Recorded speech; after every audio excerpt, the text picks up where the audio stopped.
Shalom, shalom, shalom, boys and gerbils. It's Bear with BearIndependent.com. Be advised, the internet here is spotty at best. There are big storms moving in, and there's a strong possibility this stream will end. So if it does, I apologize. Thank you all for being here. 80,000 subs. Bless y'all. Thank you. Thank you, thank you, thank you for being here. McMikey, shalom. Mr. Greblin, Paula Joe Davis, shalom. Jesse Wellnitz, shalom. David H, Joe Blow, Thrifty VG, One John Thompson, Jerry 450, Alex, Amendment 1 Preparedness, John Slatton, Lauren T, Sparkmaker Actual. The revolution starts with you. That's a good name. Burning Hearth, shalom. All right, bless y'all, bless y'all, bless y'all. If we drop the stream, it's not because I don't like you, it's because the internet is not great right now. Thank you all for being here. 80,000 subs, that S is tremendous, believe me. And I'm really appreciative. I'm honestly really appreciative. Not that long ago, we had a video here at this channel called Woohoo 27 subs. And then as a cutesy follow-up, we did a Woohoo 27,000 subs. 80K, bless y'all. Thank you for being here. If you're new here and you find some value, some benefit in this intel brief, please consider subscribing. You click the little bell thing, that'll tell you when we do these live streams. You can leave a productive comment down below. At or above the 3rd grade level of intellect would be good. And productive meaning that it's not just meh, meh, meh, meh, meh, meh, meh, meh. Bear, you suck. Bear, don't you know that the Illuminati is going to come and you're going to need your tinfoil hat? That can't stop a 300 Weatherby Magnum. And when they land the mothership and it comes down and the spaceship stormtroopers come in and they just start sniping on you, your chest is going to explode. That's unproductive and arguably below the 3rd grade level of intellect. However, everybody else, appreciate y'all. Shout out to the patrons. Y'all are the tremendousest. That's a new word. I just made it up. Really, Patreon is the thing that makes it feasible for us to be on YouTube and generate all of this free content for y'all. So thank you very much, Patreon. And our Patreon is not just like, hey, give me $1 a month because I'm a cool guy. We actually produce a considerable amount of exclusive content there, a minimum of 1 post a day. We're on track to be somewhere between 100 and 150 individual, unique, valuable pieces of content this month at Patreon. So bless y'all. The entirety of this report is at Patreon. Just go to Patreon, PATREON.com. Look for the bear logo, Das Bear logo, like that right there. That's what it looks like. And for all the people who are like, Bear, you call yourself a Christian and you have a pentagram as a logo. And that's a pentagon, which is a 5-sided polygon. And this one is an equilateral pentagon. It's not a pentagram, which would be a star inscribed inside of a circle. 2 completely different things. So this is just basic geometry. Again, at or above the 3rd grade level, please. Intel at BearIndependent.com. Intel at BearIndependent.com. There are precisely 0 A's in the word independent. Please continue to feed the dance monkeys. It is from y'all that this report is generated. So when y'all write into Intel at BearIndependent.com, then our researchers take that and narrow it all down to this, which then we read together daily and I post on Patreon daily. So this all begins with Bear Nation and it all ends with Bear Nation. It just circles right back around to y'all. So if you have actionable intel that you can confirm with your own 2 eyeballs or earballs, please, intel at BearIndependent.com. Hit us up at the store at BearIndependent.com if you have stimulus money burning a hole in your pocket and you've already paid debt, you've already paid bills, you've already bought food, you've already done all the things that you should do, please consider supporting small businesses. Ours and anybody else's. And we're going to talk about a few small businesses coming up. But ours or anybody else's. There are a lot of small businesses that are going to be hurt for a long time or perhaps ever because of this overreaction, question mark, to COVID-19. This saber rattling and war footing that is COVID-19, I don't know. But Jeff Bezos will still have a retirement account after this thing is done. A lot of people will not. So please consider supporting a small business with whatever funds you may find yourself in stewardship over at this very moment. And you can visit our store if you need a trauma kit or a thumb drive with the Prepper Classroom episodes on it, or stickers or patches or t-shirts, or a copy of the scriptures at our cost, or whatever. Just give it a gander. We appreciate you. Also, assuming that this broadcast does not cut out and that my Wi-Fi decides to work again, because right now we're on cellular data, we will do Tactical Tuesday after this. If we can't, we can't. So stick around, for Tactical Tuesday. Now with that, 21 April 2020, the Bear Independent Intel Report overview. Red, red wine, stay close to me. I can't sing. Post, table wine. That's why you couldn't find your cup. I'm holding it, babe. Sorry. Life's short. Get this cup first. Pinkies up. Post red table wine is the Welch's grape juice of alcohol. It's delicious. Overview. The number of confirmed cases worldwide and in the U.S. continues to climb. As of the time of this reporting, the official numbers are as follows. Global cases, 2,546,000 with 1.682 million active cases. 177,000-ish global deaths. 687,000 global recoveries. In the U.S., 813,500 cases, 685,000 of which are active. 45,000 deaths. Yesterday we were at 42, so again, we've only seen another climb of about 3,000 deaths, which is good. Does this mean that we're slowing down? Not necessarily, but it's definitely better than a 10K jump in a day. U.S. recoveries, 82,620. It is important to note that about 1/3 of the deaths in the U.S. are in New York. Repeat, 1/3 of the deaths are in New York. Let me introduce you to a little thing called the Bible. And there's a book in there called Revelation, not Revelations, Revelation, which is the revealing of Yeshua Messiah, Jesus the Christ, when he comes back atop a white horse and his robe is dipped in blood and there's a sword that comes out of his mouth with which he judges and makes war. And they call that, the revolution starts with you, bless you, brother. Anyway, Revelation 18, verse 4. Come out of her, my people, lest you partake of her sins and receive of her plagues. Plagues. Come out of her, my people. Babylon, big cities. 1/3 of U.S. cases are in New York. Come out of her, my people. I think 1/3 of 1/10 of 1%, maybe, is in my county. If that. Probably less than one. We have one. Do the math on that. 1/3 of 1/3 of 1/10 of 1% is in my county, versus 1/3 of all the cases in the world in New York City. New York City? The state is nearing a death toll of 15,000, but it does appear to have passed a peak in cases. Other places have not yet seen their peak. Trump has indicated in a tweet that he will temporarily suspend immigration over COVID-19. Good. That's it. That's all I have to say. Good. Do it.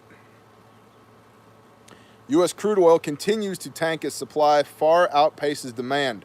With so few people commuting or flying, refineries are unwilling to turn oil into gasoline and diesel. Storage for all the unused oil is running out. What are the three pillars? What are the three things that we really need to be paying attention to and doing your intel study on, doing your area study on, figuring all this out now so that you can act, not be acted upon? Economic collapse, food scarcity, and civil unrest. U.S. crude being way down, economic collapse. Not good.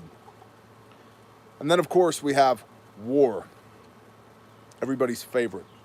China is, of course, rejecting the blame it is receiving from around the world. There have been at least 7 class action lawsuits filed against China in the U.S. federal court. The state of Missouri just became the first U.S. state to file a lawsuit against China, seeking damages for, quote, the enormous loss of life, human suffering, and economic turmoil, end quote, that has resulted from the virus. 22 Republican lawmakers have requested that the Trump administration bring a case against China to the International Court of Justice. Saber rattling, war footing, how better to deal with the country that owns the majority of our debt and 4/10 of our farmland and the majority of the international manufacturing and is flexing their military might. They also own Smithfield. Yeah, they own Smithfield. That's right. Smithfield's shutting down. I know they are, and Smithfield's shutting down. You know what? That will affect us 0%. 0%. The next stimulus package is now expected to pass in the Senate today and may have passed already by the time of this reporting. The Food and Drug Administration has approved a coronavirus test that lets patients collect nasal samples at home and then mail it in. Wow. There's no way you could spread the virus by mailing your test sample in at all, to say nothing of all the false positives that people are going to get or false negatives. In fact, we're going to talk more about that in a couple pages here, because there's a lot of that going around. Again, getting back to establishing the footings for war, driving the piers that we need to build the foundation on that we can launch from, being done right now. 2 or more eyewitness accounts under the heading of continuity of infrastructure and supply chains. Some places are beginning to see absences of items on store shelves accompanied by notice of limitation or unavailability due to manufacturing and supply issues, not rationing. Several large food processing plants and related manufacturing plants have had to close temporarily and or lower the number of workers on site, reducing output. The hogs that cannot go anywhere to be processed are being euthanized. I believe it's 1/3 in Iowa. 1/3 of the nation's pork comes out of Iowa, and they're having to kill 500,000 head. I got to be honest with you. I don't track on pork. I don't eat pork, so I'm not tracking on it. And to everybody who's like, "Oh, you don't eat bacon?" You continue to idolize bacon. Put it on a pedestal. And actually, we do eat bacon. We eat beef bacon. That is like if swine belly and ribeye had a love child, and it's clean per Leviticus 11, it's delish. Believe me, believe me. So yeah, it's bad though, because the food supply is going to be impacted severely. And again, Smithfield owned by China. There may be reduced availability of things like phones and laptops due to a dip in technological imports from China. An Abilene food manufacturing plant in San Antonio has closed after at least 48 employees have already tested positive for COVID-19. Several Tyson plants have also had large numbers of employees testing positive. We reported on this yesterday. Milk is still being dumped by dairy farmers in multiple locations and countries around the world. Reduced ethanol has led to reduced carbon dioxide, which is used in water treatment. This has been noted in Washington state, but is in fact a national issue. A food and beverage coalition warned in an open letter to the vice president, quote, CO2 production may be reduced by 50% by mid-April. A shortage in CO2 would impact the U.S. availability of fresh food, preserved food, and beverages, including beer production, end quote. A FEMA spokesperson said in an email, quote, there is a nationwide reduction in CO2 production capacity based on a shutdown of some ethanol plants that produce CO2 as a byproduct, but impacts to water sectors will be local. The ethanol plants are not closed because of federal government orders related to COVID-19, but rather by market forces. How can we actually take something positive away from this? Learn to brew. Oh no, no beer. Learn to brew. Oh no, no water treatment. Gather rain. Pull water up from out of the ground. That sounds hard. It's actually not that hard. Once you do it, you've done it. My wife and I, with a little bit of referencing, can pretty much brew wine, beer, and spirits like that. Just from doing. Because you learn by doing. Not that we're terribly good at it, or that we're terribly special, but we can do it, and we do it. And let me tell you, homebrew is pretty damn wonderful. So, learn to brew. Collect rainwater out of the sky. And I know in some places that's illegal, Bear. You can't do that. We're going to talk a little bit about that as well. We need to quit asking permission to do things that are constitutionally protected and given to us by our Creator. I had this talk with my kiddo, my oldest kiddo, earlier today. The government's job is not to tell us what we can and can't do. And we need to quit asking their permission to do things that we ought to just be able to do. Like gather effing rain that falls from the sky.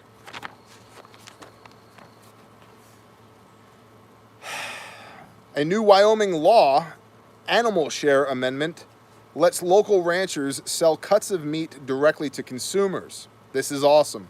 For those that don't know, this is illegal everywhere else, despite efforts by farmers and consumers alike to have the freedom to purchase their food as they wish. This is a very big deal, meaning that you can sell directly off the farm to the end user. Pretty much everywhere else, you have to have a USDA certified processing plant, and it costs a lot of money to have that. And you're going to pass a lot of things through essentially bleach, which of course is in short supply right now anyway, to sanitize, including all those chicken breasts that y'all like to buy at the store. Every one of them passes through a chlorine bath. Yum. So good, so tasty. It's the best. I love chlorine. A little smoked sea salt, some paprika, some white pepper, because it has a little bit less heat and it hits the back of the tongue, and then chlorine, my favorite. Yummy. Legal and political. Georgia, South Carolina, and Tennessee are going to begin easing restrictions on some businesses, allowing them to open while maintaining social distancing guidelines. Guys, I'm over it. Yes, if you're sick, you need to act like an adult. You need to stay home. You need to not stick your fingers in your face. Don't go around licking people or French kissing people. Wash your hands, sanitize, cover your face, quarantine yourself. But you don't, as the government doesn't get to tell people that they can't go to work, that they can't go to church. We hold these truths to be self-evident. Among these are life, liberty, and the pursuit of happiness. Do we need to jump into this rabbit hole? Let's talk about life. Oh, hey, there's a cluster of cells. Definitely going to become a baby. Kill it. Oh, hey, there's definitely a baby in there. Kill it. Hey, kill it and harvest its organs. Let's do that, because we got to make some money off this deal, right? Life, gone. Liberty? Oh, you want to go to church? No. You want to go to work? No. You want to go to the park? No. Sorry, can't do it. Oh, there's more than 10 of you here? Hold on, call the SWAT team. Hey, there's 10 people over here. Yeah. Bring in the Grumman van and all the guys dressed in black. And the pursuit of happiness. This perhaps, maybe, there are silver linings in this whole COVID-19 debacle that we're experiencing right now. That people are getting to experience a bit of a reset, to find a sense of purpose, to have some happiness. And so that's a plus side. But how are you going to pursue it when you're mandated by your local governments, regional, state governments? You must do this. You will not do that. If you do this, then we will send you to jail. Then we will fine you. These people work for us, not the other way around. Repeat, these people work for us, not the other way around. Maybe, just maybe, we need to start examining the fact that at any given time, we are under approximately 4 million laws as a citizen of the United States of America. And that some of that bullshizer needs to disappear. A lot of that bullshizer needs to disappear. And we need to quit asking permission to do things that come directly from our Creator, that are constitutionally guaranteed. And if we're dealing with people that will not honor those constitutional guarantees, we're dealing with the wrong people. And God forbid our voices are not heard in the remediation of that. And y'all know what I'm talking about. The NYPD confiscated a drone belonging to the freelance journalist who has been documenting the mass burials on Hart Island. The journalist, which of course is where it's the Potter's Field for New York City in the Bronx, where they're burying all the unclaimed dead. After 14 days, if you don't claim the remains, it goes to Hart Island. The journalist had an FAA license to fly the drone, but he was given a misdemeanor summons for, quote, avigation, end quote, an ancient city ordinance prohibiting flying anywhere that's not an airport. Federal regulations concerning the flying of drones conflict with this outdated concept.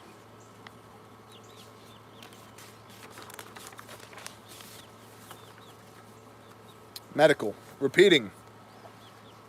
Clinicians suspect COVID-19 may cause other more lasting issues than previously suspected. It may affect the heart, kidneys, liver, and more. Scientists believe that there could be a second or even third wave of the disease as it hits previously sheltered people. ER doctors are facing understaffing and pay cuts. In Detroit, due to the dire effects of COVID-19, Beaumont Health's finances, they are laying off 2,475 people and eliminating about 450 positions. Societal in general. Spilled my wine on my lap. I was like 2 sips into my first glass. It's going to be a great day, y'all. It's going to be a great day. Repeating. First responders and medical staff that test positive and/or show symptoms have to self-quarantine in many places. It has been reported that this has reduced the number of critical responders substantially in some areas. Many departments and employees are not permitted to share case numbers or other information. Thank you, love. Repeating, it has been noted in several areas that food distribution lines are unusually long and that food banks are becoming more and more undersupplied, especially to meet the growing demand. Rallies and protests are continuing, though Facebook is removing some pages attempting to organize. I believe, to paraphrase Facebook's official standpoint, as long as the rally that you are trying to organize on Facebook does not violate any of the quarantine directives. Now, it's really damn hard to have a rally with 9 people or 10 people. As long as you don't violate the quarantine directives, they won't delete you. No big deal. Now, 10 people something, but it's not much of a rally. So, yay Zuckerberg. Sister Renee, time to switch to whiskey. Roger that. Help meet whiskey the next time you go in the house, please. And an ice cube or 2. No rush. Take your time. I will. Okay. More than 40 people were arrested for violating social distancing orders at a weed party in New York City yesterday. Told ya. Told ya. Told you. It's 420, man. Just chill. Chill. It's COVID. It's not going to kill everybody. Simmer down, man. Oh, why are the cops here? Why am I being arrested? Don't arrest me, bro. Don't tase me, bro. Tensions are rising on the Hawaiian Islands as tourists continue to pour in during the pandemic due to discounted flights and hotel rooms. What supply chain is feeding that robust of a tourism trade? Because, I mean, honestly, that's kind of impressive. If they're still open for business for tourism in Hawaii. Whatever they're doing, we should get some of here in the mainland, because that's pretty good. Again, shop locally. I guess they do that. But, you know, islands are closed systems. There's only so many resources. So having outsiders come in to consume those resources creates kind of an issue. So if they wanted to voluntarily close their doors due to a lack of resources, cool. Cool. If they don't, cool. All right, intel at bearindependent.com. If you have nuggets for the dance monkeys, I mean, honestly, these monkeys, they do dancing, they burn a lot of calories, and so they need to stay fed. So if you would consider passing along your actionable intel to the dance monkeys, we would appreciate it, because it is your delicious dance monkey nuggets that comprise these reports that we generate 6 days a week for free for y'all. So please feed the dance monkeys. However, please make sure that the nuggets that you are providing are nutritious. They need a balanced diet. So no bullshizing, okay? No viral nonsense. No, my buddy's friend's uncle used to be a cop in 1973 in, you know, Chattanooga, Tennessee, and he's got a friend that was a Delta operator who said that, no, none of that. But if you've seen it with your own eyeballs or heard it with your own earballs, we're interested. So, intel at bearindependent.com, intel at bearindependent.com. How about, hey Bear, I need some armor, adventurefrontier.com, adventurefrontier.com. Yes, the word adventure plus the word frontier, then a period, then com, adventurefrontier.com. They have Spartan armor. It's good armor. I run Spartan armor amongst certain other military issue equipment, and it's good stuff.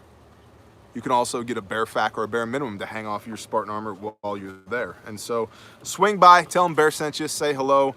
There's no promo code or anything there for you, just another small businessman trying to feed his family. So say hi to Travis at adventurefrontier.com.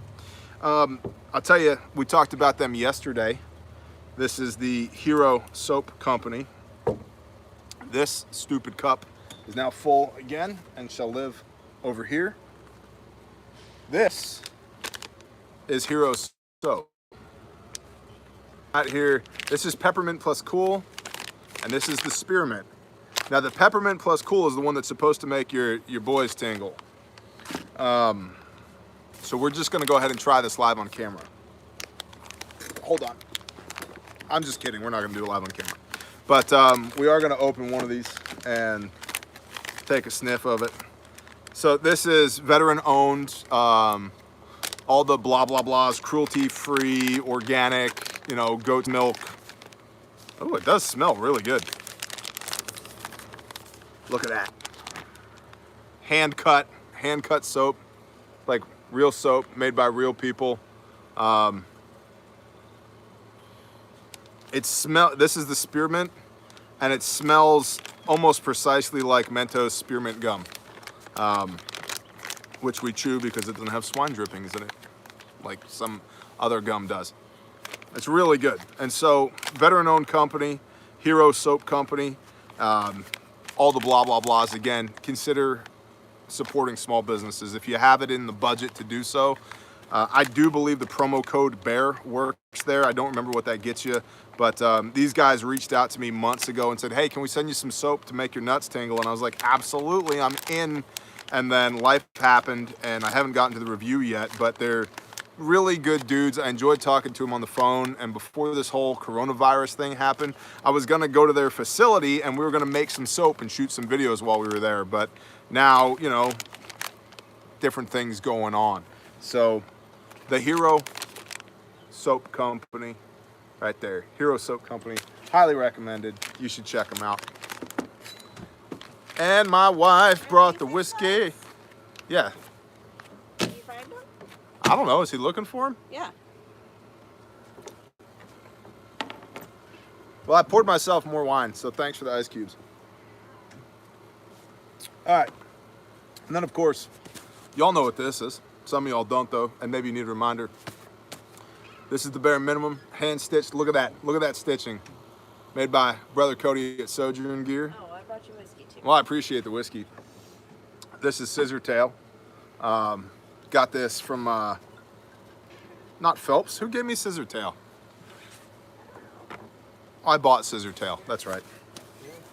Anyway, bare minimum kit right here. Purpose built, handmade in America, guaranteed forever. Handmade in America, not China, by the way. $100 less than the Chinese kits that everybody else is selling. You know, not that they're bad kits, but I don't really feel like giving Dark Angel Medical an extra $100 for their knockoff Chinese blowout pouch that has the same components, actually less components than this in it. So that's your outer pouch, right? Hook and loop, bare independent patch. You get those at the store. You grab this. This mollies onto your kit. I like these on my belt, my plate carrier, and my chest rigs. And I like the bigger kit, the bare fac on like a rucksack or a headrest kit in a vehicle, or you know, any other application like that. It's a little big to wear on your load-bearing equipment, says me, although some people do it. But this is about that big. So there's my hand, there's the kit. It's about that big. And this stays on your kit. You grab this, you pull up, get your quick clot right there. That's available as an additional item, right? That's an add-on. But your quick clot stows in the top of the kit. Then you got your red loop right here. You just pull that out, and you have this inner pouch. This inner pouch contains everything you need purpose-built to treat a gunshot wound, starting with surgical tape, real good surgical tape. We used to use paper tape, and paper tape is okay, but it's not as good as this stuff. So surgical tape. And then you've got your Gen 7 cat tourniquet, brand new, nitro gloves, decompression needle, legit decompression needle, 6-inch emergency trauma dressing, all of which comes from North American Rescue, the best freaking components you can buy. And then you've got your 7 1/4 inch shears in here with the little tab for opening oxygen bottles, nasal pharyngeal airway with the Surgilube for your maintaining the airway. 2 5x9s, 5x9 gauze. I hear a toddler screaming down by the creek. 2 5x9s gauze. I like bigger gauzes compared to smaller gauze because if I need bigger gauze, something's probably wrong and I need to deal with it right now. If I need smaller gauze, I probably have time to take my shears and cut it into smaller pieces and then use my tape to treat the wound. And then 2, not 1, but 2 full size, not compact, 2 full size high-fin chest seals, because bullets tend to go through things, not just into things. So you have an entry wound and an exit wound. And so rather than 1 compact, you have 2 full-size chest seals in there. And this is the minimum kit. It's the bare minimum kit. It's what I run on all of my load-bearing equipment, my plate carrier, my chest rig, my war belt, because it's everything you need to deal with tension pneumothorax, you know, sucking chest wound, gunshot wounds, arterial bleeds, and nothing you don't. So that's how that works. And you can get that, again, at the store, bareindependent.com.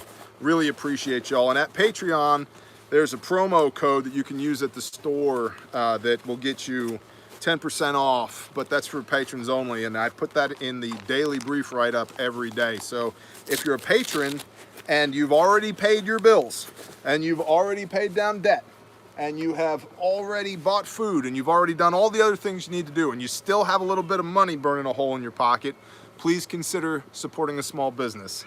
Us or anybody else. What's she doing? She snake bit or something? Had to kill a snake earlier today. That was fun. 2 rounds, 9mm, 1 to the body, 1 to the head. Okay, so thanks for sitting through all that, but I'm sure you understand it's important. There are now 10 households, approximately 3 dozen people that are in part or in whole supported by Bear Independent and what we do here each day. So I really appreciate y'all. I appreciate y'all being here on YouTube. I appreciate our patrons deeply, and then every one of y'all that are hitting us at the store at bareindependent.com. Thank you, thank you, thank you, because the proceeds of that right now, like I said, there are 10 households with approximately 3 dozen people that are all in part or in whole dependent upon that revenue. So thank y'all. And thanks for sticking with us through this ridiculousness that is COVID-19. Now let's jump into a little bit of, she's good? Toddler moment. Landmine? Claymore. Was it Toddler Claymore? moment. Okay, Claymore with the short fuse. Probably. Copy. Single accounts, insider intel, and miscellaneous. We're going to do a little bit of this stuff. Again, the entirety of this report is on Patreon, patreon.com. Look for Bear Independent. Yesterday at Walmart in Plymouth, Wisconsin, the store was actively removing meat from the shelves. All bagged chicken items were also being removed. Both areas were covered with tarps by staff. When asked, the employees said the products were not for sale. The cheese was being removed and customers were not permitted in the area. When management was asked why the meat and cheese was being removed, they did not provide a response. Photos of this are on Patreon. Near the central coast of Washington, a few items seem to be back in stock. Overpriced, but back in stock. In New York, Penn Station has had break-ins in stores. Police have been told to leave the homeless alone despite some rather free behavior, including defecating and intercourse in the streets. Police patrol the streets with their lights on as a deterrent. That's a great idea. Great idea. Some countries in Europe and Asia are beginning to loosen their restrictions and shelter-in-place orders. Leaders are still advising caution, but they simply have to reopen the economy. Emirates, a Dubai-based airline, has stated that Dubai Health Authority is conducting a 10-minute blood test for COVID-19 on passengers prior to boarding. CNN opened its article with this phrasing, quote, "Perhaps a sign of what the future holds for air travelers. Thanks. I'll stay home or drive."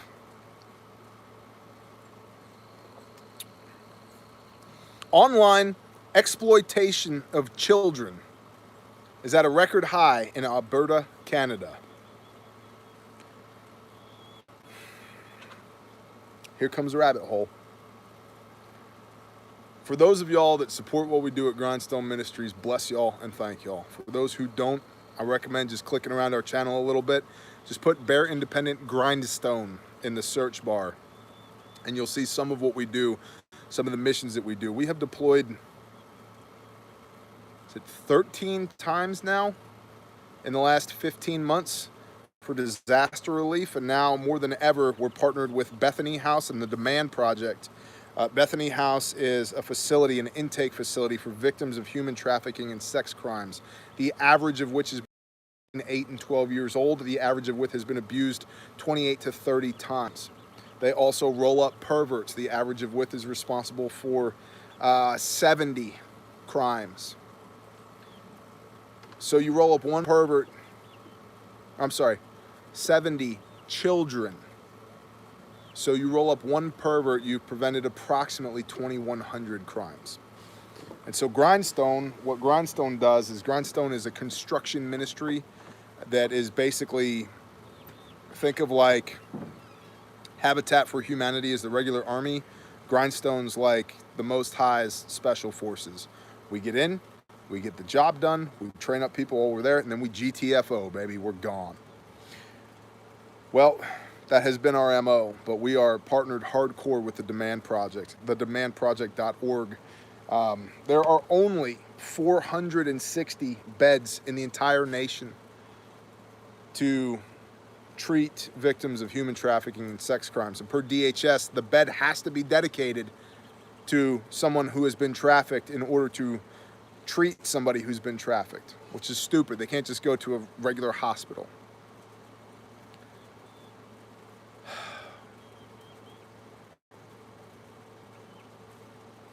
I just want to kill the people that perpetrate these crimes.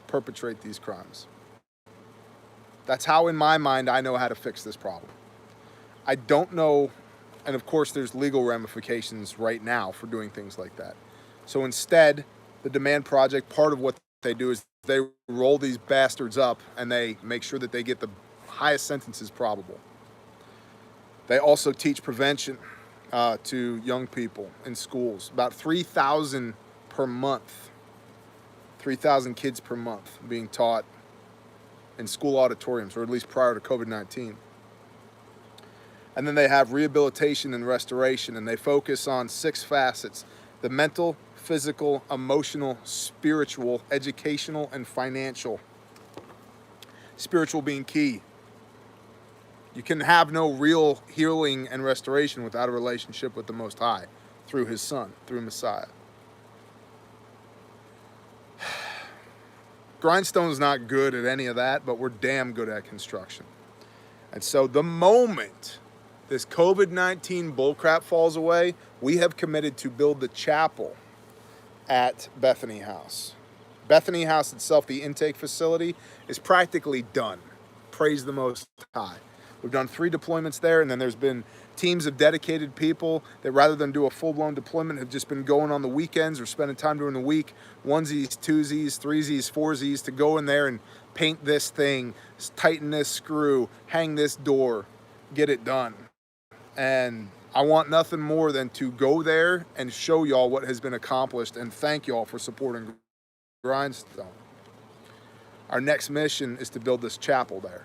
And so, again, prayerfully consider grindstoneministries.com or anybody else. This is only going to get worse, y'all. We fight not against nations, not against flesh and blood, but against nations and principalities and spiritual wickedness in high places. And so, Grindstone's entirely self-supported through y'all. We don't have any federal funding. We don't have any state, local funding. It's just grassroots, man. Nobody gets paid. There's no paid board members. There's none of that. We just serve the Father's kingdom in times of chaos. And we have a real passion for using our abilities, our giftings, talents, and our delights to serve the least of these and help the people who restore the very young people who have been deeply broken by these predators. And again, I only know one way to fix these a-holes. And I certainly don't know how to rehabilitate somebody who's had their life destroyed. So we do what we can do. We go frame walls and hang drywall and run electrical lines and break concrete and run excavators and fix wells and fix septic tanks and run plumbing and put new roofs on, and we do what we can do, which ought to be instructed to the rest of y'all. Do what you can do.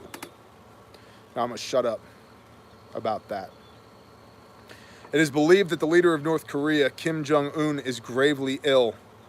Not enough information is available to the public at this time, but if true, this could have some unforeseen future effects as international tensions increase. There's conflicting info on that. Yeah, and there's conflicting intel all over the place on that.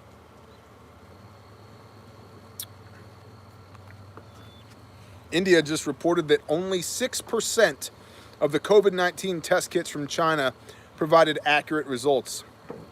Repeat, only 6% of the COVID-19 test kits from China provided accurate results. They checked after it was reported that the tests sent to Turkey, Spain, and others failed more than 70% of the time. Again, war footing. War footing. Actionable. Kansas City, Missouri police have said that there have been reports of people being stopped for being out for a drive and asked to show essential business travel papers. They said, quote, "If this happens to you, call 911 immediately," end quote, and explained that they do not stop people simply because they are out for a drive, and they do not ask for travel papers. The travel papers businesses chose to issue have caused confusion and misinformation. Police are not asking to see any such papers, nor did they ask for them to be issued at all. Screenshots of this are on Patreon. Consider forming a group and contacting your local cattle farmer to buy live and direct, and set up a processing day with your MAG, your mutual assistance group. Cheaper meat for you and support for a struggling farmer. We just picked up half a cow this morning. Praise the Most High. And I will be a very, very happy human being when all of that cow is in my intestines. There's a lot more actionable here. Again, the entirety of the report is on Patreon. Jumping into silver linings. This is from our, well, I won't say where he is, but thank you for the email, brother. A supplier for World War II reenactors at the front is the name of the supplier, is making face masks in German camouflage patterns. Yeah, Flecktarn, yep. The 44 dot, I think, as well. Get out of my fur, bug. With everything shut down, evening family walks are becoming a routine for one viewer. Their 9-year-old daughter has decided that the family all take bags with them to pick up trash along the way. She says, quote, if we help keep our earth clean, maybe the virus will go away. Plus, it's what God would want us to do, end quote. 2 members of a viewer's mag got married today in the bride's parents' backyard. Bless y'all. Hashtag go team. Make them babies. At least practice. It's fun practicing. It's a lot of fun practice. My wife's not even looking at me right now. She's doing one of these.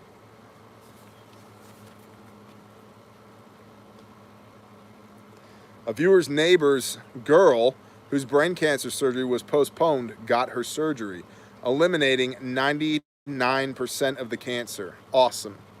Awesome. The surgeon said that the last 1% was dead from chemo. They convinced this same neighbor to get chickens, and the garden is expanding. Awesome. Over 40 workers at a Pennsylvania manufacturing plant finally got to clock out and go home after a marathon 28-day effort to make polypropylene needed for personal protective medical equipment. A viewer is out of debt. His spouse is now 100% on board to get land and do all the things after joining the prepper classroom. Bless y'all. If y'all haven't seen the prepper classroom, I recommend that you go check it out. It's a playlist here on YouTube, and there's like 27 episodes designed to be a good set of coursework for somebody who's brand new to preparedness, or a refresher for somebody who's been doing this for a while. There's a little bit of everything in there, and it's broken down in bite-sized chunks so that it's not overwhelming.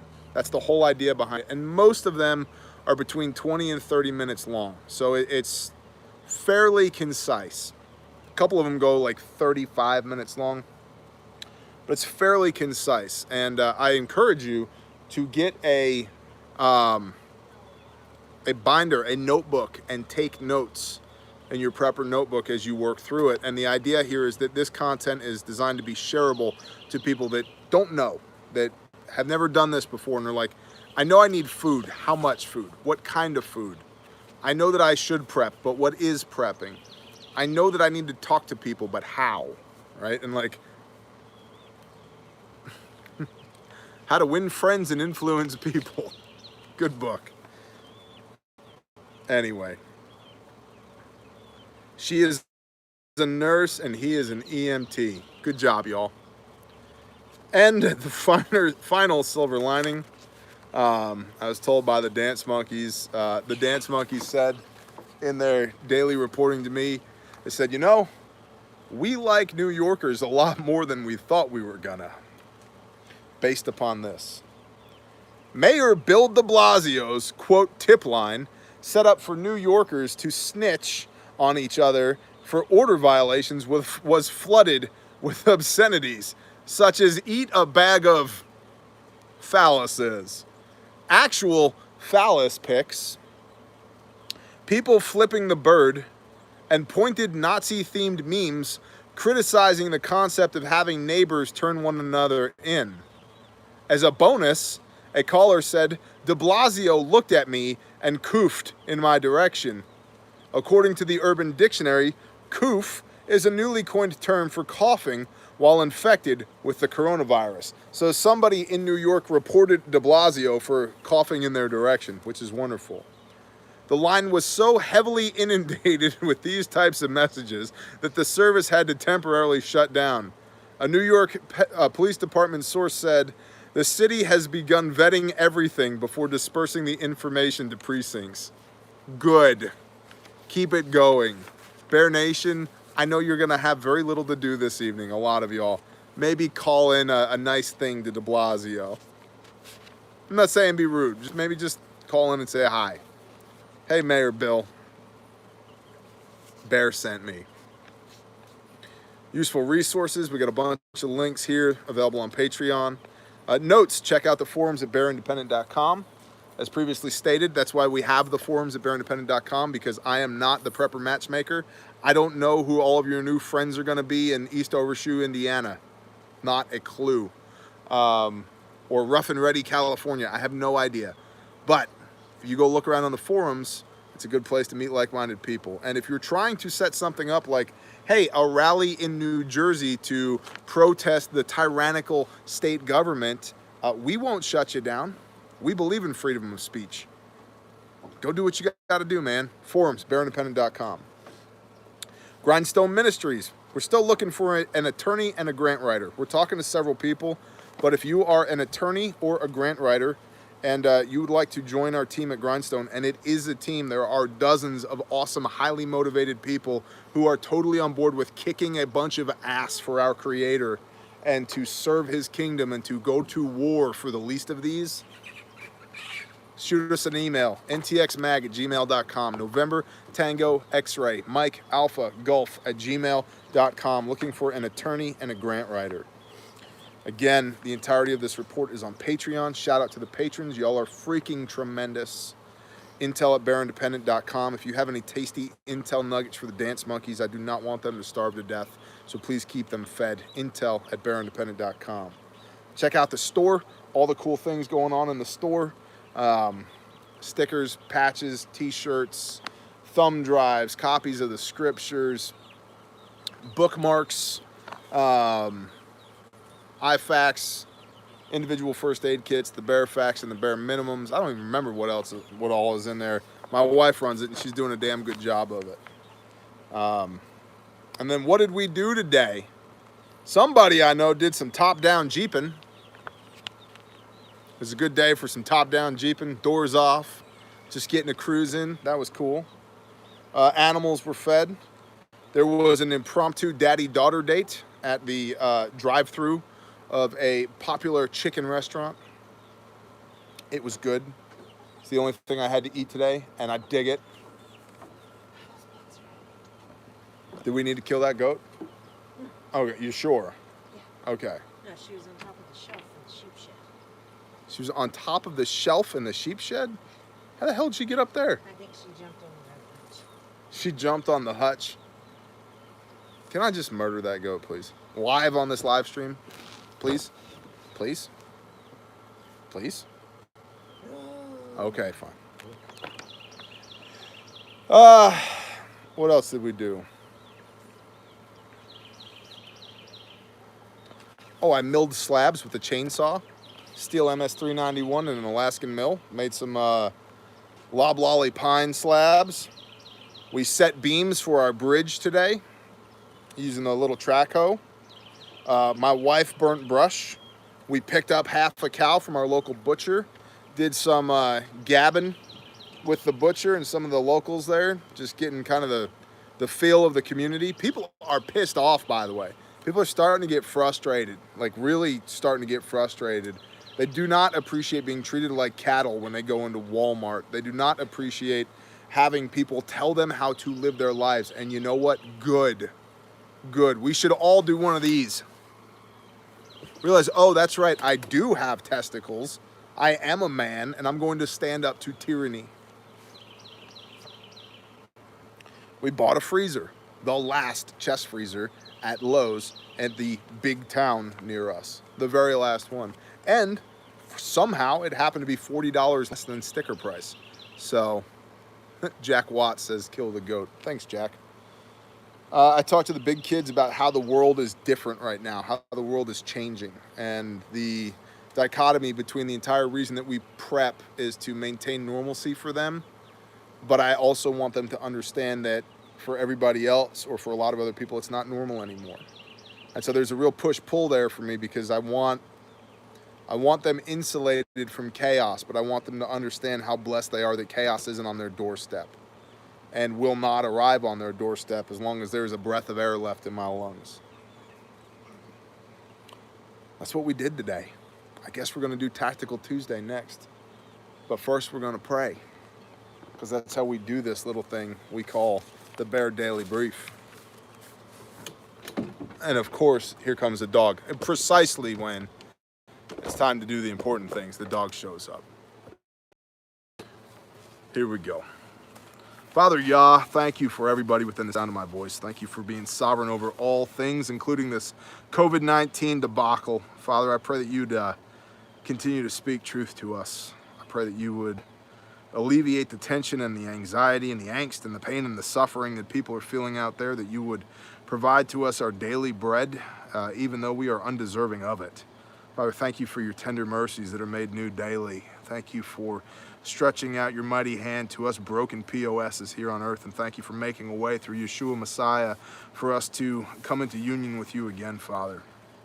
Thank you for fearfully and wonderfully creating us for this time. It is not an accident that we find ourselves here and now.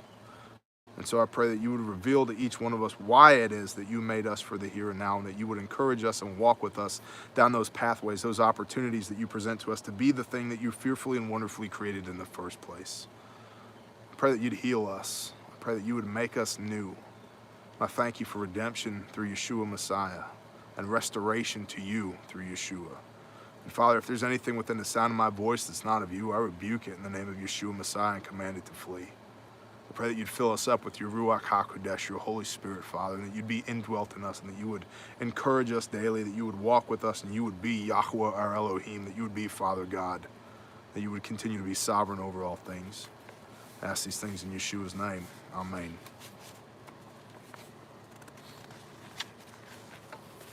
Bless y'all. I guess we're going to open it up to comments now and do the Tactical Tuesday things. Boom. There it is.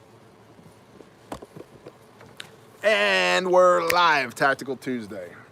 I'm going to try not to spill any more wine on myself without being drunk. Holy cow, look at all them comments go.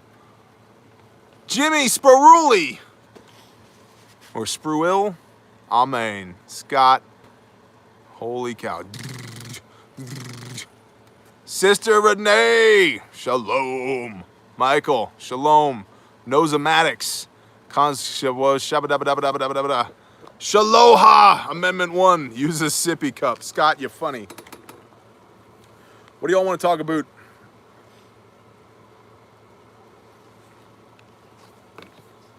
Hey, Bubba's here. After all the Jerry at the Sanctified, bless you. Home skillet. Shalom, sister. Samantha Curry says, I adore your wifey. Me too. You can't have her. I will fight you for her. Keep it in your pants, Samantha. Just kidding. Toddler's asleep. The toddler is asleep. Roger that. Spare parts for defensive tools. We've talked about this recently. You want to come over and say hi to the people? Oh, there's people? Yeah, there's only 985 of them. So... the music well, shalom. Hey. Get the Marine on. I like him. There he is. Spare parts for defensive tools. Bolt carrier group, whole bolt carrier group, and I think a spring kit is pretty much what we came to last time. For the everybody who doesn't tools. everybody who doesn't know, this is Rod from Yankee Survival. Brother and friend, another great YouTube channel, another great Patreon channel, and so you should check him out simply because he's here on my back porch, but also because he's a really, really good guy. So, and he knows his stuff. So, for the sidearm defensive tools. Mucho apreciado, by the way. Oh, that was good. Espanol. Something. You don't hablan the Espanol as well as the Oso Independiente. Not very well. But it's poquito bueno. No. See? No. Do you see the comments are just brrr, brrr, Yeah, it's crazy. brrr. All right, for the handheld defensive tools. The handheld defensive tools, as in concealables, question mark.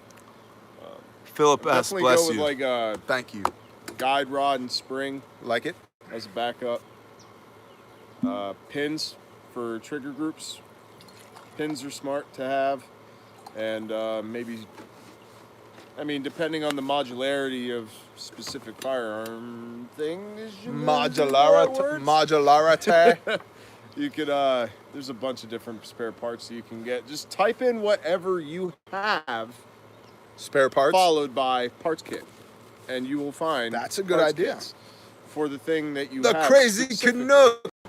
But guide rod and spring is probably a big one because those, when they fail, you're done. That's true. And mags. That's true. All of them. Hey, if it looks like I'm doing capoeira, I'm not Brazilian dance fighting. There's just bugs out here. So, but I might also. I bled New York blue, but I'll never go back. Amen, JR. Amen. You know what I miss in New York? A handful of people and Oktoberfest at Bear Mountain, at Me Mountain, 20 years ago. Before all the hipsters from Brooklyn started coming up with their man beards and their skinny jeans, and they're like fragrant beard oil, and they're like reading glasses and like tassels. I was like, what is this? Isn't it like they're Get out of here! Aren't they called like lumbersexuals or something? Lumbersexuals, yes. Before all the lumbersexuals started infecting the Oktoberfest at Bear Mountain. I miss that. I miss a handful of people. What else is there? That's it. So, brewing Oktoberfest beer while listening. You know what? You know what, Steven?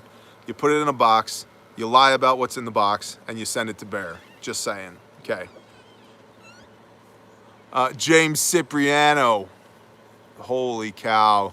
Please give us a POV of you ending the goat.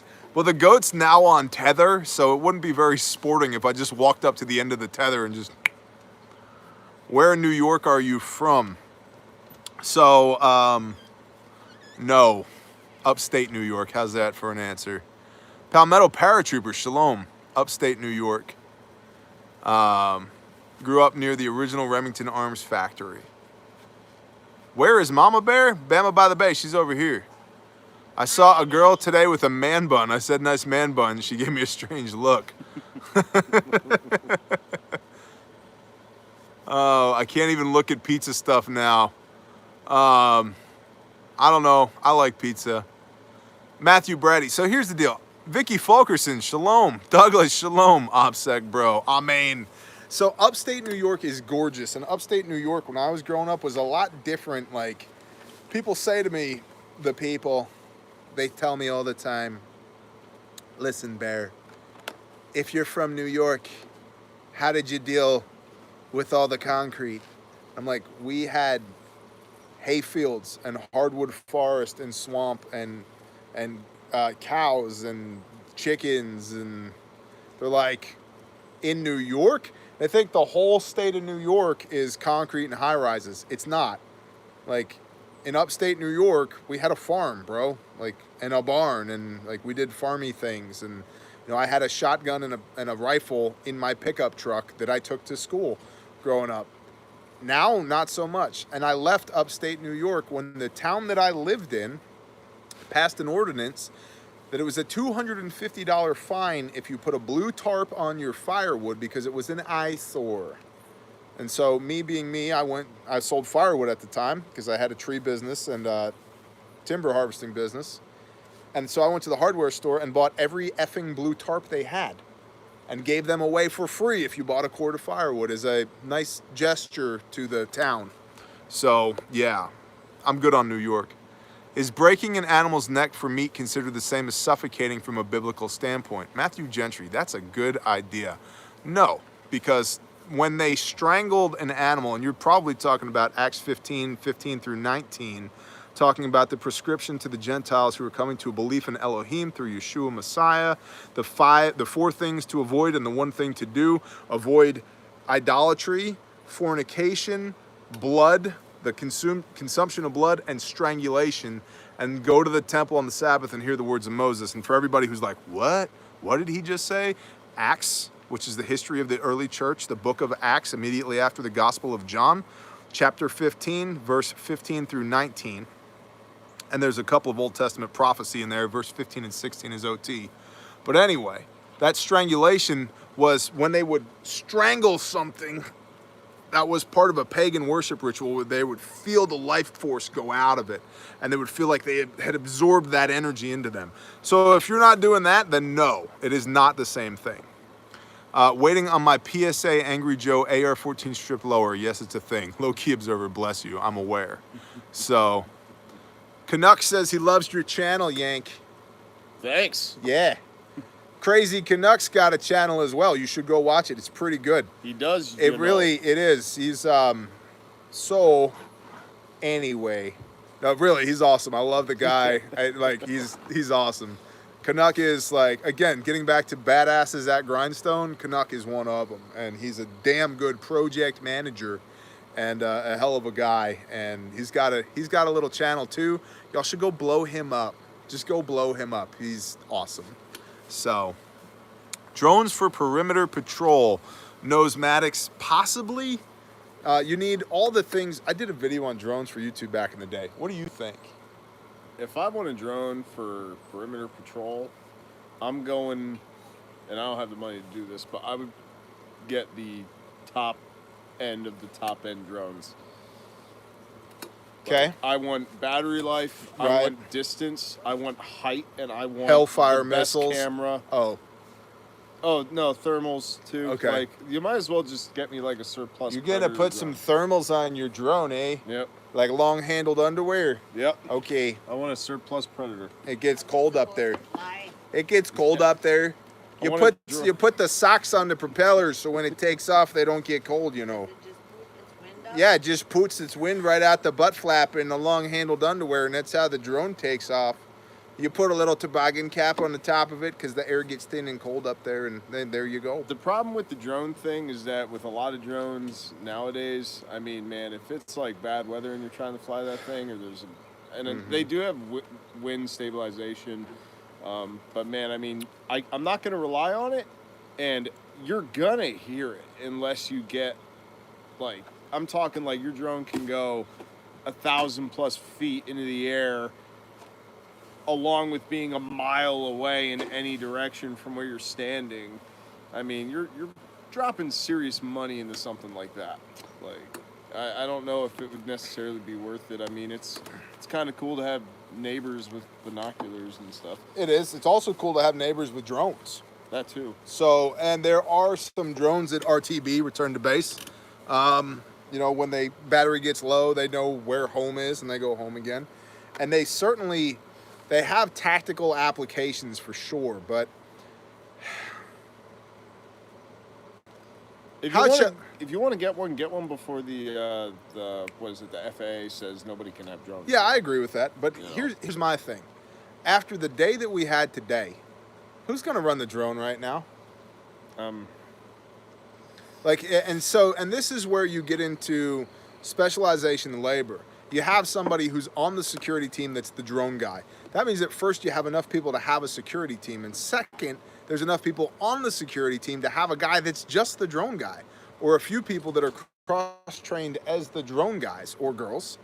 And so now you're reaching critical mass of people, which enables you to engage in specialized labor, which means there's enough hands to do the things during the day that not everybody is exhausted at the end of the day, that you fly the drone for perimeter defense. And so I do think it makes sense in certain applications, but I don't think it's a cure-all. I don't think you just get the drone, fly your perimeter, and call it good. What it can do is give you a modicum of overwatch and some early detection. But somebody's still got to respond if there's a threat, right? So you need somebody to pilot it. You need somebody, ideally some buddies, to, oh my gosh, there's a heat signature out in the hayfield. What do we do? And it's not a Sasquatch, Oklahoma dogman, panther, hippie. It's somebody that's an actual threat. Now what? Now what do we do? And so I don't dislike the concept. I just don't think that it's like a cure-all. Does that make sense? Yes. My wife says yes. Somebody put a $2 bill in here. Bear Yankee language, foreign language for SHTF.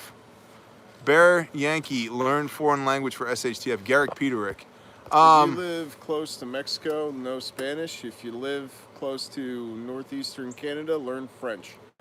Yeah, so listen, if you're French, what you want to do is learn what to say when the merde hits la ventilator, you know what I mean? And then if you're near the Mexican border, then you got to learn to hablar en español. And so, yeah. If you live in like Europe or something, because I know you have viewers. I Yeah, we do. I know English is not everybody knows how to speak it. Not everybody knows how to understand it, but a good portion of the population does. Uh-huh. But I mean, it's not. I know a lot of people in Europe like being fluent in multiple languages, at least enough to where they can hold somewhat of a conversation of their neighboring countries to their home country is very common. So I mean, if you follow that route, I mean, I don't think I need to take a language class, you know, living in, you know, Pennsylvania to go down and talk to the people in Georgia. You know, so Maybe. Oh, man. Maybe. well, you get down to them swamp folk and you know you gotta chew them, Billy. And nobody would talk to me because I had such a twang. Such a twang. They can't hear you over there. And I was still in the South. I was just in a different My part of my the wife South. moved from Mississippi to North Carolina, and nobody would talk to her because she had such a southern twang, is what she said. So, It's not an accent. It's a twang. Southern twang. it's just a little bit of flavor. It's like seasoning. So in Europe, if you think about, like, a lot of languages share roots, right? Like the Romance languages, like Italian, Spanish, right? French. They're all derived from Latin-ish. Give me that, right? And so they're comparable. They're not the same, but they're comparable. Portuguese is atrocious, by the way. If you think Portuguese and Spanish are like similar, a little bit, but then a lot not. But then also you think like Norwegian and German are very similar, and then Dutch and German are very similar. So there's like these clusters, but then they're also not in certain ways. Slang, by the way, will also totally jam you up. Oh yeah. Like, Ebonics. or Ebonics, yo. Shaloha from Indiana. Chuck, bless you. Phil Pot, bless you, Chuck. Yo, Chuck B from Indiana, yo. I don't know Ebonics. I'm way too white for Ebonics. The last time I was in inner city, I was wearing a safety vest, concealed carrying a Glock.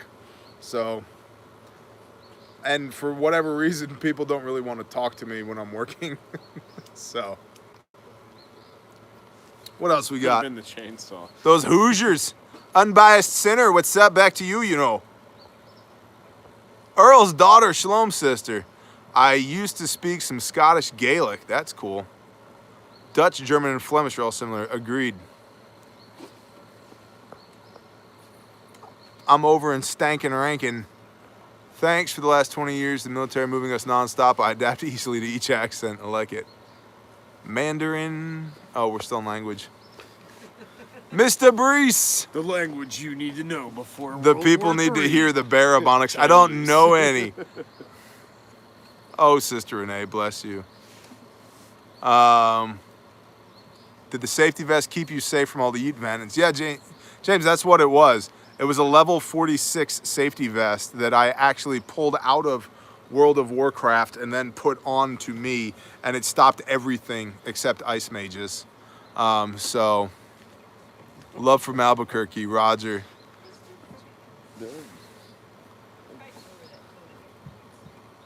About to speak some Scotch and Diesel cigar. I like that. Met a dude from, gosh, the channels go by so far. Greetings from Green Bay, Wisconsin. Thanks, Jesse. I appreciate you. What will you do if they force virus tests? Great question. You know what I'll do? Not take the effing thing. The end. If they say you will take this test or you can't do business, y'all got really excited when Bear was on Fox 44 in Waco. You're going to be really, really excited when Bear's on Fox nationally. Just saying. I'm not taking that test. Here's the thing. If what you try to do as the government violates any of my constitutionally protected God-given rights, I will not comply. The end. The end. I will not comply. We'll go to court. We'll go wherever we need to go. I will not comply. And this should not make me a radical. This should not make me a hero. This should just make me an American. It's what the founding fathers would have wanted. Amen. would have wanted. That's what they intended. See, but people get, Preach it, Yankee. People get it misconstrued nowadays. Bless you, where they're James. Like, oh, rights are actually just privileges, and it's like, no, it's not. Well, this They're is what I rights. mean is that we need to regrow a pair of testicles and quit asking permission to be the things we were fearfully and wonderfully created to be in the first place. Government for and by the people. The moment government becomes tyrannical, the entire idea here is that it shall be replaced. Mm-hmm. Sister Renee, bless you. It is the duty of a patriot. It is the duty of a patriot to usurp that tyrannical government.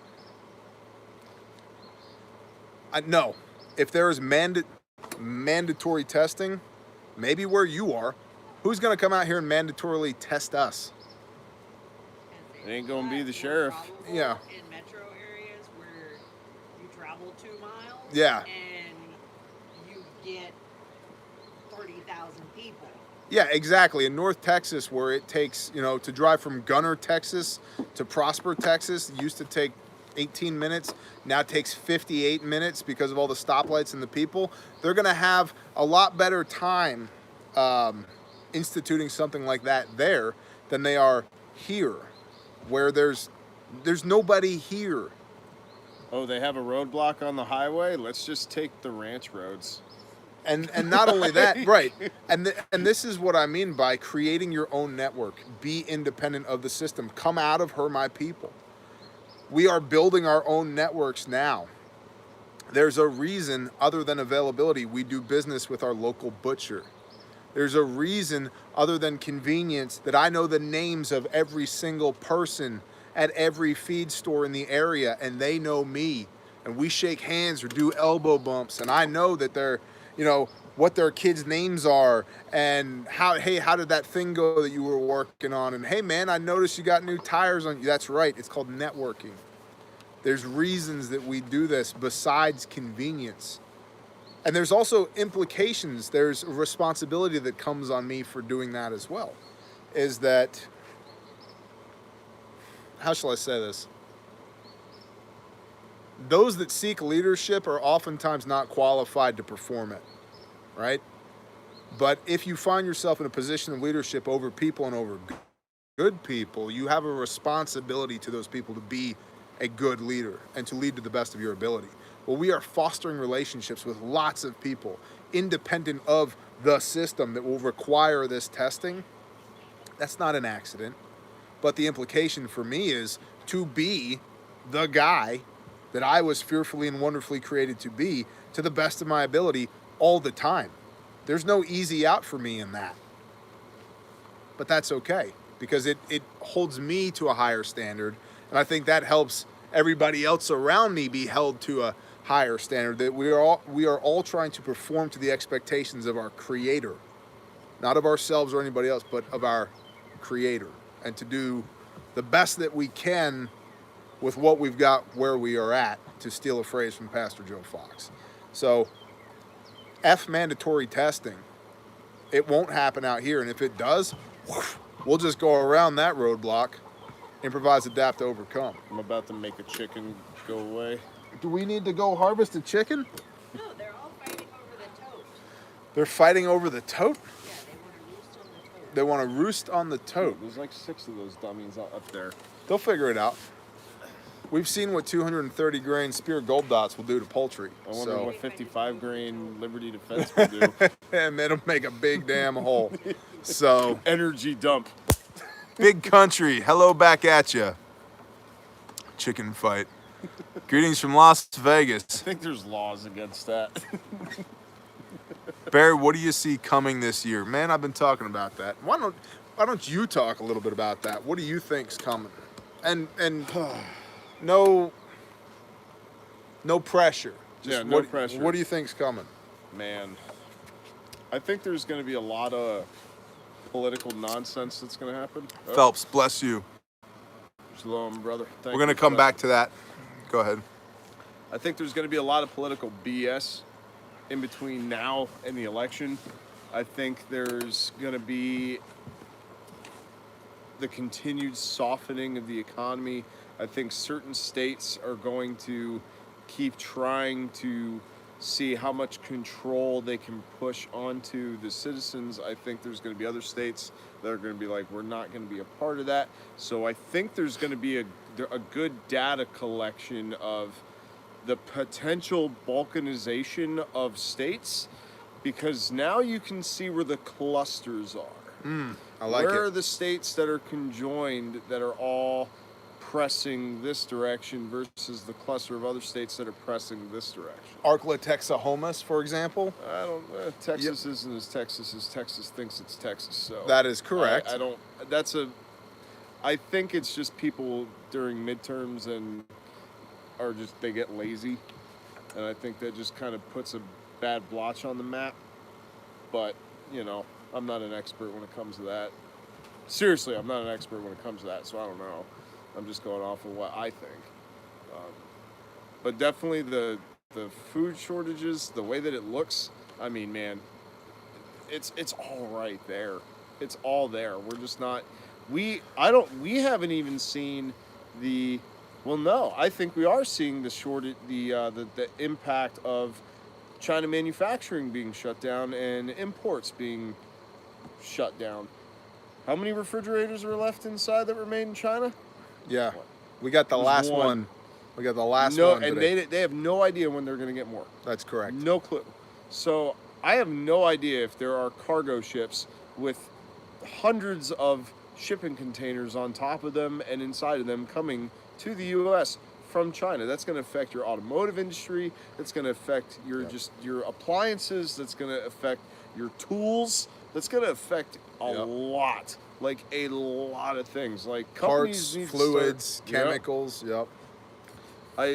you want to get a new drill bit for your Milwaukee drill? Yeah, good luck.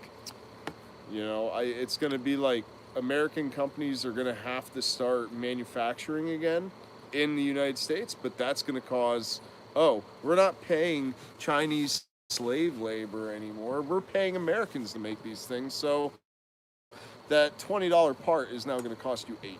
Yeah, but when you couple in the fact that our money is friggin' worthless now anyway. Yeah. So it's but going to be that- an interesting 12 But that months. gets back to the point though of there are things for sure. You can go onto Amazon right now and get a $39 IFAC. I've seen them. You can get a $39 IFAC. Or you can buy this one. It's $160, handmade in the United States, guaranteed forever. There's a big difference between those two things. A massive difference. It's better than what I was issued in the military. But one kit costs 25% of what the other one costs. But that 25% value kit, that $40 kit is garbage. No. It's garbage. And so where do you put your money? That we've become such a consumer-centric nation, a consumer-centric people. We just buy, use, throw it out. This is designed to last forever. And if it doesn't, let me know and we'll give you another one, right? And so that's the idea behind it. But a lot of that has gone away. People don't make things with the idea that it should last forever anymore. They make things with the idea that hopefully it lasts a year because it was only $40. I got it on Amazon and I'll just get another one a year from now on Amazon. Well, after 4 years, you've spent as much as you would spend, say, on that IFAC. But by year 5, you're in the clear. You see what I'm trying to say here? Yeah. It's like an old car. Like those old cars from the 50s, man, if you took care of them, they still going. run. Yeah. They still run. But it's worth putting your money into something that has value, not something that's going to break, whatever that might be. It's the same reason I wear this t-shirt, because there's value in this t-shirt. It means something to me, right? It will last. So I think American manufacturing, to the extent that it's not abused by labor unions, should return. And I do believe that Modern day unions need to go away. there was a time and a place for labor unions, but there is nobody right now saying it's a good idea that we put our 11-year-old in a coal mine for 12 hours a day. Like, nobody thinks that anymore. And so the collectivization of labor can be a bad thing. I know guys that worked for the union, and I would talk to them on the weekends when they're not working, and they're like, dude, I don't know why I'm getting paid so much to literally do almost nothing. And I'm Right. like, Jess M., bless you. Thank you. Go ahead. yeah, that was my point. Yeah. I have union workers telling me they don't know why they're getting paid so much because they don't feel like they're actually working hard enough to make the money that they're getting. Which they love their jobs. They love their jobs. Well, and but they admit it to, I've heard it come from their mouths. Well, and think about this. And it's not everybody. Here's the but the ones downside. I know. Part of a big portion of those union dues are being used to support people that are politically at odds with the members of that union. That's not cool. And so I get it. In large companies, management can, not does, but can be profit driven, numbers driven, 90-day reporting driven, and then the individuals that are required to be the boots on the ground can feel like or actually be taken advantage of. And so there should be a good metric in place in between the people accomplishing the work that are producing the revenue and the salary and administrative cost people who are reaping the benefits of that revenue and using that to run the business. A mediator perhaps, but I don't think collectivized labor is required in a lot of the places that we use it today. And because of it, things are stupid expensive, or can be stupid expensive. There's laws that exist now that didn't exist before unions. Right. So you don't need unions. Those to protect Maddox, workers bless you. anymore. So Phelps said, Shalom, I saw an article about hobo signs like don't go this way, dangerous area, etc. And how could they be useful in a bug out situation? Granted, only useful if you didn't bug out early enough. But what are y'all's thoughts? Well, the first is you'd have to know what those signs are and what they mean. The next is, why didn't you bug out early enough? And the third is, why are you walking through places where hobos done been out, bro? And so I think it's hypothetically good to know what those signs are, but I don't particularly want to put myself in a situation where I need to know what those signs are. Go. So if you have people, right, the whole group thing, because trying to do something by yourself sucks. Mm-hmm. It does. There's Amen. actually somebody that I know personally, not on a... Somebody you know personally. Yeah, somebody I know personally not very well, but I know them enough. And it's like, oh, this person is now a possible security threat now because they tried to do everything on their own. And now they're in a bad situation. Potentially a bad situation. And it's like, I guess you weren't, the whole plan. I'm just going to go forage. Literally. I'm just going to survive off the land. Everything's here.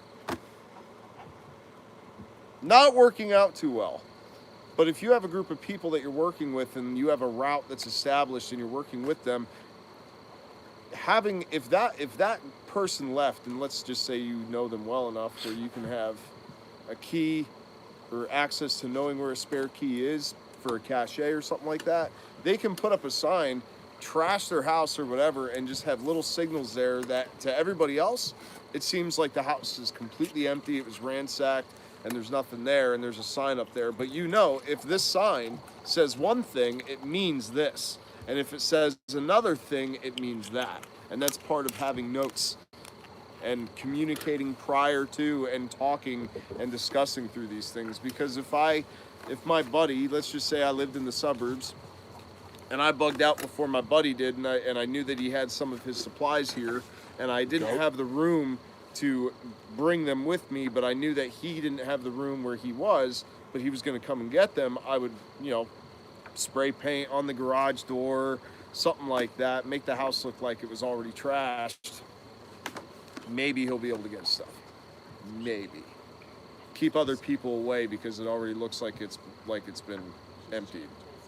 So, I wouldn't follow like hobo signs though. I mean, like that's some Underground Railroad stuff there, man. It's like, look for the lantern on the wall. I'm not doing that. There's a lot of craft that goes into signs. There's a lot of subtlety that goes into craft. It's like covert stuff, man. Yeah, there's a lot. It's a lot of There's a covert lot to that. I think it could be valuable to know that stuff, but again, I don't want to put myself in a position where I need to know that stuff. And so that's kind of my take on it. I think it's a curiosity at best. I'll put it there. Like there's things that I know a lot of just random stuff that has occasionally been of value, but it's just rattling around inside this atrocious dome of mine, bringing no actual value to me right now until the obscure moment when, oh, hey, I know that this thing means this. So I would probably put it in that category rather than something that's inherently valuable and deeply actionable. So red curtains, blue curtains, black curtains, no curtains. Figure it out. Earl's daughter, quote, "If people let the government decide what foods they eat and what medicines they take, their bodies will soon be as sorry as a state as are the souls of those who live under tyranny." Thomas Jefferson. Yep. Amen. Bless you, sister. Bless you. You're awesome. I love historical quotes from our founding fathers. Those men were geniuses. And good peeps right there.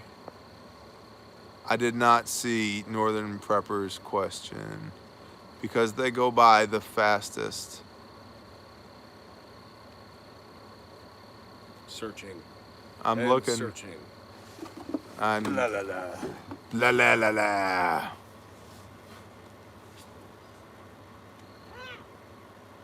Yeah, I'm not seeing it. How can we exchange emails on here? Go to the forums at bearindependent.com and do it there.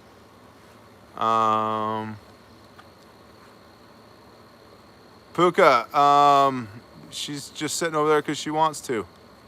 I can't find the comment. Somebody said, how come 40 never replaced 9mm? And the answer is because it has the same terminal ballistics as 9mm plus more felt recoil.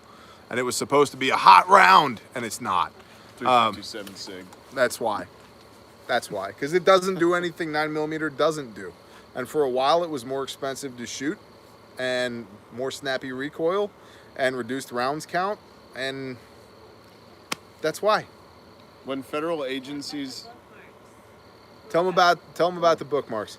My wife would like you to know, based upon a recommendation from Puka, there are now Grindstone Ministries bookmarks in the web store. How much are they? $5 for 5 of them. And so you get a 5-pack, so you can put one in, for example, we're reading John in the New Testament, Deuteronomy in the Old Testament, Isaiah on the podcast, Revelation at church, and John at home in our home study. So there's 5 right there, to say nothing of the minor prophets that I just tend to scroll through. And what does it have on the back? And on the back of it, it has 10? Is it 10 or 12? 10 or 12 of Bear's favorite verses. Exodus 15:3, which is how I sign all of my correspondence. And Matthew 5:17 and Matthew 7:21 and Deuteronomy 28 and Acts 24 and Acts 15 and Revelation 12 or Revelation 19:11 and Revelation 18:4 and a whole bunch of others in there as well. So my wife would like you to know they are there, and good job, Sister Puka, you rock. And we definitely know from Women's Group Wednesday that you are not a boy. So awesome. And tomorrow, all ye patrons who are of the female persuasion is Women's Group Wednesday. So, Matthew, we got all the things going on here. Niner, thoughts on forced self-reliance for a commercial truck driver, 18-wheeler with very little home time. Matthew, a great question. We've done a lot of videos about OTR drivers at Patreon, but self-reliance is not usually what we talk about. Usually the question is, how do I get home from my truck to my house? Self-reliance as an OTR driver or just a commercial driver without much home time you need to be part of a group that's doing those things when you're not there. I don't know how else to say that. That's rough, man. That's difficult. My mind's going a million miles an hour right now, like thinking about all the different variables with that job, and I'm just like, you need to have very, very early red flags. Yeah, to your stop.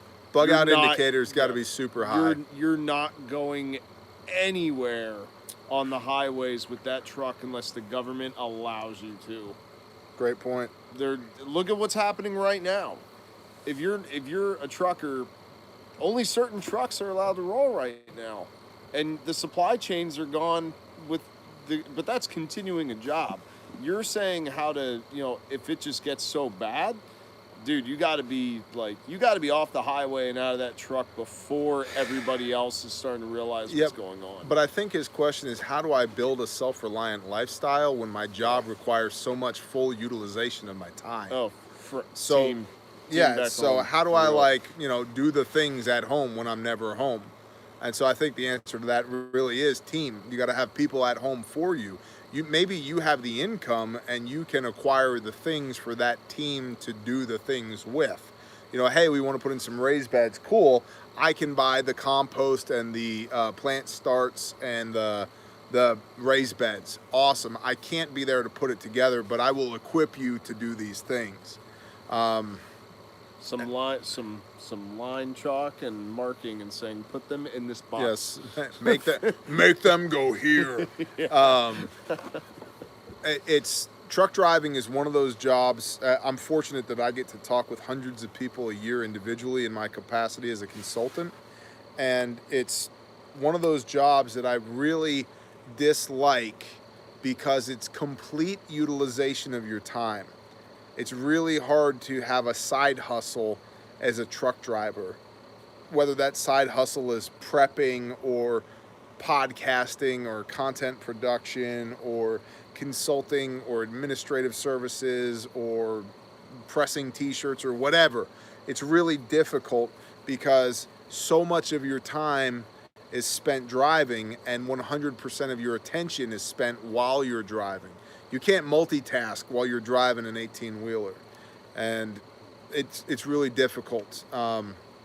There's some companies out there where it's local, and you're only out there for 8 hours a day, and you're not even on the highway. You're like taking lumber from the rail yard to the processing They get plant paid or differently, though. Yeah, they do. They get paid differently.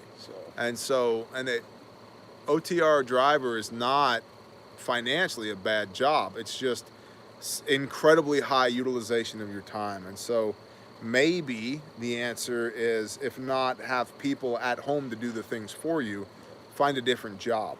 One thing it's not such high utilization. One thing I would say is that if you are a trucker, and I'm not, and I don't have a CDL, so I don't really have a lot to add into this conversation. Jeez, this guy. Okay, but there's always a but. I would do the best that I could to buy my own truck and trailer and work for myself, so that I don't have to listen to anybody telling me you're gonna get in this truck and you're gonna go drive. Mm-hmm. So, except when that $1,800 payment comes due to Peterbilt for your used 379 long hood. Yeah. Get like an old Mac from the 80s or something, and just see. You've never sat in an old Mac from the 80s. That's why you're saying that. An old Mac from the 80s. I sat in a 7-ton, man. How about I just kick you in the nuts over and over and over again? And it's really, it's about this loud while you're driving down the road. And with the windows up and no air conditioning. The power air conditioning in up armored trucks. Power steering barely. Listen, there's difference between up armored trucks over there in Trashcanistan and driving one every day for work. A 1984 Mac. What are you talking about? No, you want like a nice Kenworth 900 or a W900 or a 379 long hood, something like that, or a nice Western Star, something with a good radio in it, comfy seat, air ride suspension for show, maybe like a 600 horse twin turbo Cat underneath there and twin 300 tanks, 18 speed Eaton Road Ranger. Yeah. But I'll just take one of those automated Tesla trucks, man, and just let that work for me. yeah, but then Skynet's gonna take over the world, and I've yet to get DARPA to give me one of those Sarcos suits to see if a 50 cal will kill it. I think it will, but I don't know because they are up armoring the robots. Like that's not conjecture or opinion.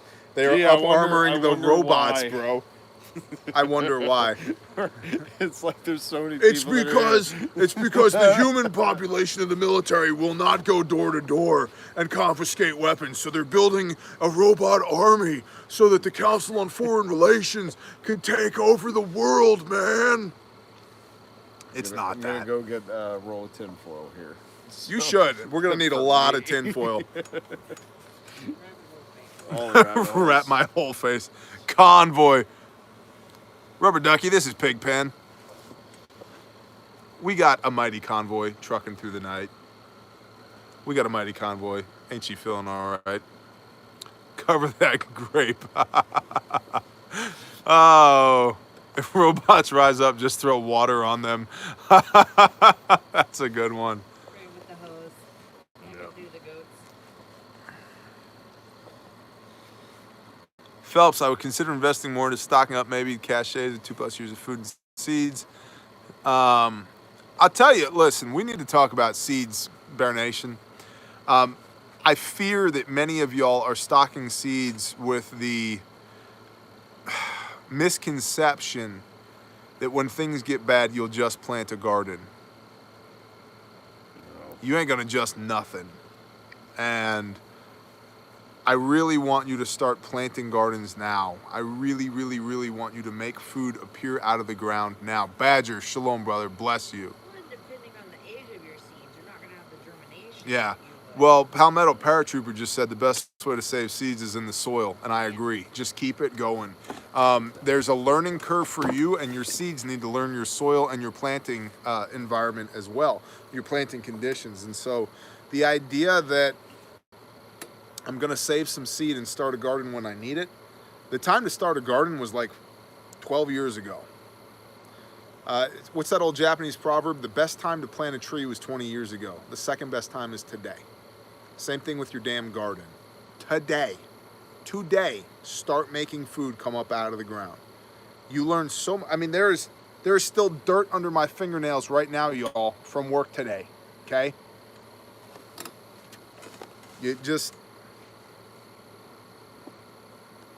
I implore you, quit thinking about it and start doing it. The time to stop talking and start doing is now. If you take one thing away from this COVID-19 scare, it's now. Now is the time to start doing. Stop talking about it. Stop thinking about it. Start learning from doing it. How much have you learned just in the last few weeks of being between two different locations amongst the tribe? Dude, I didn't know that there was that much room inside of my head to learn that much. Like, it's everything. Like, so a stupid amount of stuff. Like, you need to know everything. And it's little details that you wouldn't think matter. Like, you have to do it this way in this order because if you don't do this, then this won't work. And your life develops a kind of a natural agricultural rhythm. Yep. You get up when the sun comes up. Can't do this thing next to that thing because they'll interfere with each other. Right. And it's just like,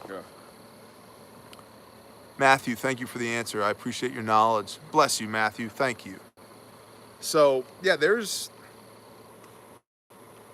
a lot to living an agricultural lifestyle, a lot more than I think most people understand. And it does not convey on camera. It does not convey on camera. If I had a camera crew that followed us all day, number one, y'all would get bored. And number two, you would quit watching because it's not glamorous. It's not entertaining.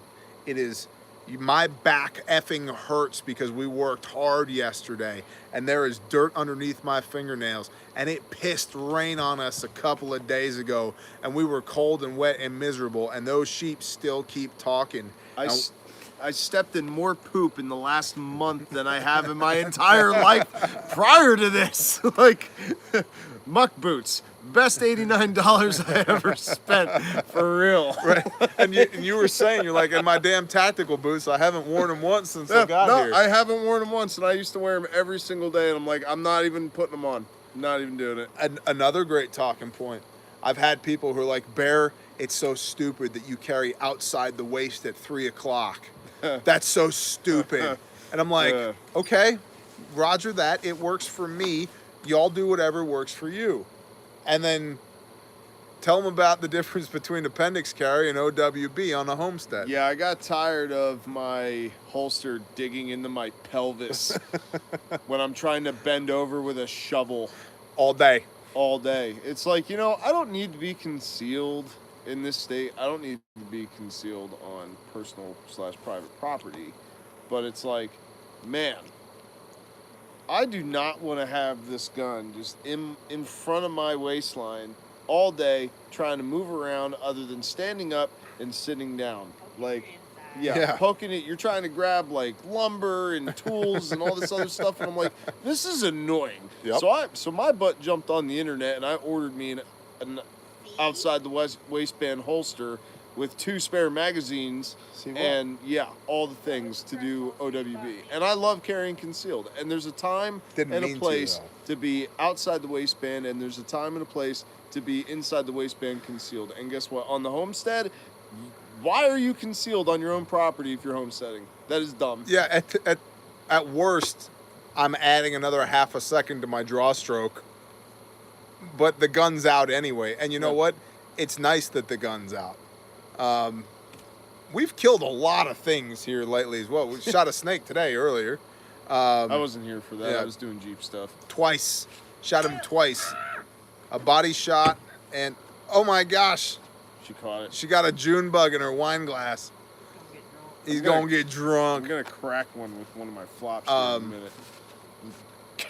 But we've butchered sheep, shot turkeys. We shot the crap out of some turkeys. Shot possums, had a feral dog that had to be put down, shot a snake today. And I know I'm forgetting stuff. What else have we shot? I've walked outside of this house so many times in the middle of the night with the intent of shooting something because the dog is barking, and I'm like, cool. He hasn't gotten to shoot nothing. Yeah. I go outside and it's like, they're like, oh, Rod's coming. We're going to leave now. Oh, shot a guinea hen, shot a chicken. Mm-hmm. This is all within the last like 10 days. Shot 0 people. Don't want to shoot any people. But it's like, why do I need to? I don't need the guinea hen to not know that I'm carrying. Sometimes like you need a rifle or a handgun, okay, when you're homesteading. Sister Renee, bless you. Are you gonna sell stomp bags? The nation wants to know. I don't think y'all want me to sell stomp bags because my price point is high on them, really high right now. The stomp bag that I put together cost a lot. I don't remember off the top of my head, but I think it's in the neighborhood of $700. And there are people that are selling cheap stomp bags for half of that. Now they're garbage. I wear 45 open carry always on my property like that. Oh, okay, just checking. Yeah, Badger, exactly. Stomp bag, SEAL Tactical Operators Medical Pack. Yeah, it's basically a hospital on your back, but they're expensive. It cost me $700 to put that stomp bag together. Now, granted, it's got a lot of capability on it, and so I'll tell you, we started building Bear Facts because we did a poll on Patreon where I asked, hey, do y'all want to see, what kind of merch do you want to see from Bear Independent? Stickers, patches, hats, etc. And I just added IFACs. Well, in a day,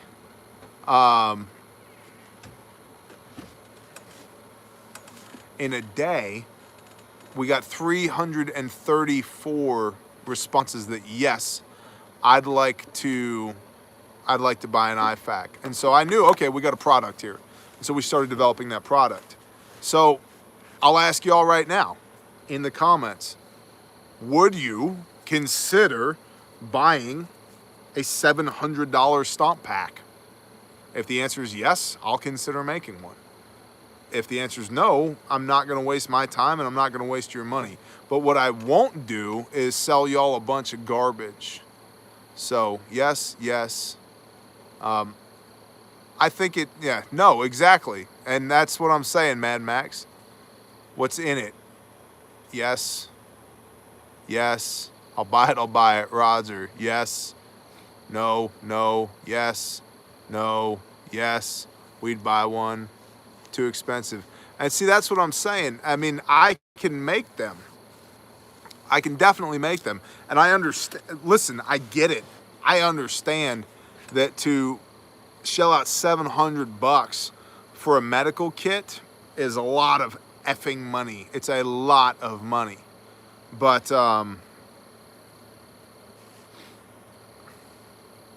what you get for that, it's a far better kit. Again, that's a dedicated person it's carrying it's that. like this versus your standard IFAC that you can get for $99 anywhere else. You need training in order to carry one of those, and that's a properly great use it point effectively. too. Like a lot of training, like more than just your standard Tango Liberty, Roger. C class. A lot more than that. That's like, oh, I got to reach up in your Ross grab your Brawley, artery. Shalom.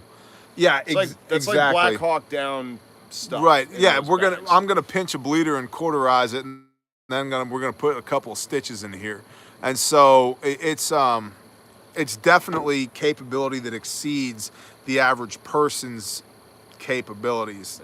My buddy who is a combat medic would be the guy that I would give that bag. Yeah, I'm saying 68 Like, whiskeys, for real. quad zeros, stuff. People like that. That's what that bag is designed for. However, if you need a hospital on your back, you know what? I'll tell you what I'll do. Hospital in your house.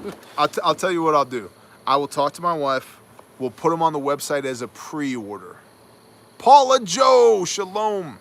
I'll put them on the website as a pre-order, meaning that you order one, make to order exactly. You order one, I'll make one, we'll ship it. And then if you're cool with that, I'll make them. They're not gonna be cheap, I promise you. Ross Brawley, yes. However, I don't like the rats for kids. That's a great question. I don't like the rats tourniquet at all because it has a propensity to loosen when you move the patient. And so I like much more than the rats, I like the SWAT T. And in fact, I like it so much that on my shorts, while I'm wearing at home on my back porch barefoot right now, I have a spare magazine and a SWAT T tourniquet. I like the SWAT T, A, because for some odd reason it smells like orange creamsicle. I mean, smell it. It really does smell like orange creamsicle. They all come from the factory. They smell delicious. I don't know. It's like there's something in the air there. And I keep a rubber band around it. But then the cool thing about this, the SWAT T, is the stretch wrap and tuck tourniquet. And you see these right here? When you pull those enough that they turn into squares, you have enough tension on that for it to be a tourniquet. And so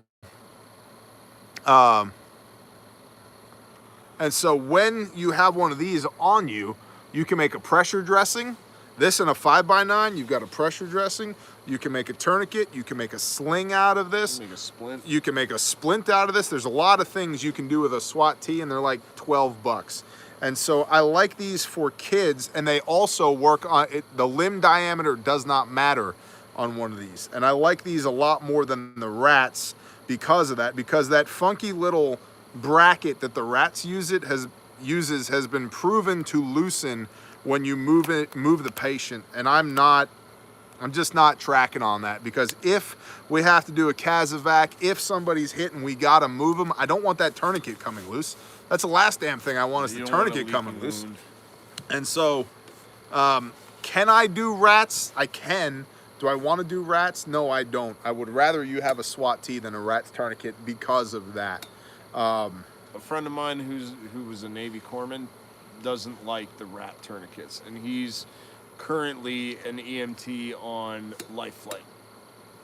So, Raj. if you have a guy who specializes in taking people that are injured into a helicopter because that's how bad their injuries are, to get them to a hospital as quick as possible. And he's saying don't use rat tourniquets. Yep. I won't use them.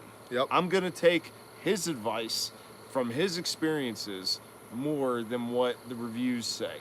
I don't care. That's the thing. There's a lot of, at minimum, reports of wound seepage. Now, wound seepage is if you're trying to oxygenate a limb, doing that intentionally, that's different. But not if we think we've got this thing pinched off and we're moving the victim and it's like, oh, he's bleeding again. Why? The tourniquet came loose. That's not, I want none of that to happen. You don't want to have like 2 or 3 different tourniquets on the same limb in the same area because the first one didn't work. Right. Like, that sucks. Right. So you're going to lose that limb. So listen, after this COVID-19 thing is done, you heard it here first. We are working on Stop the Bleed and TCCC in Oklahoma and Arkansas. Just right now, it's really aname. Shalom, sister. It's just really damn difficult to put a training class together when nobody will come to one because, you know, COVID-19. That's you. So, but once this all this shenaniganry is done, exactly, Ginger Beast, we will announce it when it comes. But suffice it to say that we have everything in place we need to do that. We're just we were just about to kick that off when this whole thing went down, and so and the cost of the class will include a TCCC trainer kit and a bear fac. So you will leave with an intact bear fac, but be trained in the entirety of how to use a bear fac, trained by a Quad Zero. So, like your buddy who does Kazovac. So that's what we're. He also does TCCC. Right. I took the same class from him like 5 different times. Right. And so, and that'll be available to Amendment 1 Preparedness. Raj, that's awesome. That'll be available to civilian sheepdogs as well as law enforcement and agencies. So we'll be doing that. It will be for law enforcement, it will be a CLEAT class. There will be accreditation. It's legit. So we're working on all of that. And like I said, we're essentially there. It's just, you know, this whole nationwide international government shutdown happened. Yes, I will let you know. We will probably, what we will do, because our intent is to train a lot of people, try watching Clockwork Orange. No, I don't think I'm going to do that. You need to find a way to provide CEUs. We did that. Not only did we do that, but we found a way for it to count as mental health credits as well. You're welcome, Big Jack. You're welcome. So, anyway. All that's in the works, and the moment we can do that, we will do that. And it's not going to be one of those things like where we do 3 classes a year. Our intent is to do several classes a week in Oklahoma and Arkansas, and then we will likely branch out into Texas as well. And we'll take it from there. Donato Hurtado, probably a 5K to start. That's a good size generator for a fridge and a freezer, plus a couple of other, you know, circuits. But, you know, the ultimate thing is it depends, right? It depends. So, thanks, Chet. I like diesel generators more than I like diesel generators, too. Hello from Minnesota. We're in Arkansas. I'm in Missouri. Northwest Arkansas, but we'll branch out from there. So.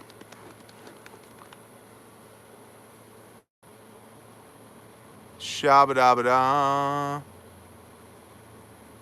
Hey Bear, TCCC bug out weekend. Yeah, we're working on that. At Rod, if you could have absolutely any Jeep, oh man, he's already described 12 of them. If you could have absolutely any Jeep, what year model would it be and why, besides the Jeep you have? If applicable, what vehicle would you get in addition to or instead of a Jeep? All right, talk about Jeep things. Go ahead. If I could have any Jeep, I want a 1941 Ford Willys Jeep. Okay. Like government issued, all the, you know, the shovel, the axe, everything, the green, the best green. Tremendous. that would be the Jeep that I would want, because I would just like the full package deal, man. Like, I even want the Browning M1919 on the back. Yes, let's get one. But like an actual one. Okay. I know people. So let's do it. My guy's still back up in Pennsylvania. So. Oh, you gave him the wink? Yeah, right. If he's watching. That would be the Jeep that I would absolutely want, like, just to have. Like, that thing would be like a showpiece in my living room. And they're so small. In your living room? They're so small. You're going to park it in your living room? Absolutely. You can have a seat on the couch, the love seat, the size the of Jeep, this tub? the chaise That's lounge. how big that Jeep is. I've seen them. It's literally, you can park it on a 4x8 sheet of plywood. I've seen them. Like, now, any other vehicle that I would want? My living room. Okay. Yes, Continue. absolutely. Any other vehicle? Good luck with that help meet stuff, by That's the way. fine. Is that a Jeep in your living room? Yes. Simmer Yes, down. it is. Simmer down. And it doesn't have to be original. It could be a refurb. I don't care. As long as it looks the part, okay? As long as it looks the part. But if I could have an original that's like $40,000 right out of a box that's still in the factory lubricant, so, you know, more than that, actually, like hundreds of thousands of dollars. I gave up my motorcycle, and I'm like, I really miss my Harley Davidson Street Bob, my 2017, or was it a 16? I think it was a 17. It was the last year of the Dynaframe that was my Harley. But I would rather, just because I had the license to drive one, and I beat the ever-living snot out of these trucks, a Mat V. Okay. I don't care what anybody says, I want a Mat V. I don't care that the windows are like the size of windows in a submarine. That's a joke, I know. I would want a Mat V, because I have taken that truck, may or may not have been airborne in that truck before, with my commanding officer and first sergeant in it. I can neither confirm nor deny that this truck got air. Listen, he said, we need to get from here to there, and we have this amount of time to make it happen. Go. Can you do it? Yes, if I don't follow base rules and battalion restrictions, do what you have to. Roger that, sir. I recommend using the entirety of the 5-point harness. That's what I want. 40+ thousand pounds of up armored. It's literally the same motor as the 7 tons. I love it. But on an up armored, like, almost indestructible platform. The only part of the truck which sucks in comparison to the MRAPs with the Mat V is that the front end where the engine block is and the components are, is not armored. Everything, the entire chassis is armored except for the hood and the grille. The front end of that truck is not armored, because that was just meant to just disappear if it got hit with an IED. The MRAPs are kind of like, oh, we'll survive. Right. The Mat V's like, oh, there goes my engine block. But I'm in America. I don't really have to worry. If we get to a point where I'm worried about IEDs here in the United States, then I'll be like, I'll take an MRAP. Things are way different. A 6x MRAP too, not a 4x. We're probably not going to be live streaming if we're worried about IEDs in America. Yeah. So there's an indicator. If you don't see us for a while, we're probably worried about IEDs. That Jeep would be so fun to putter into the range, though. Yeah. Don't tell them about the range. We're building a range. We're only talking about the range on Patreon, but it's coming. There's things. There will be some reviews from the range on YouTube, but Sunday Gun Day will resume again on Patreon. And then, of course, everything you do at the $10 tier for actual instruction on Patreon will be done. Instruction. You ask me questions, I can show you how. Instruction, meaning that, you know, with all the caveats and the asterisks. Yeah. Hey, what should I do? Or here's your course of fire for the week, which I think is great. I think it's awesome. This is this is the purpose of the drill.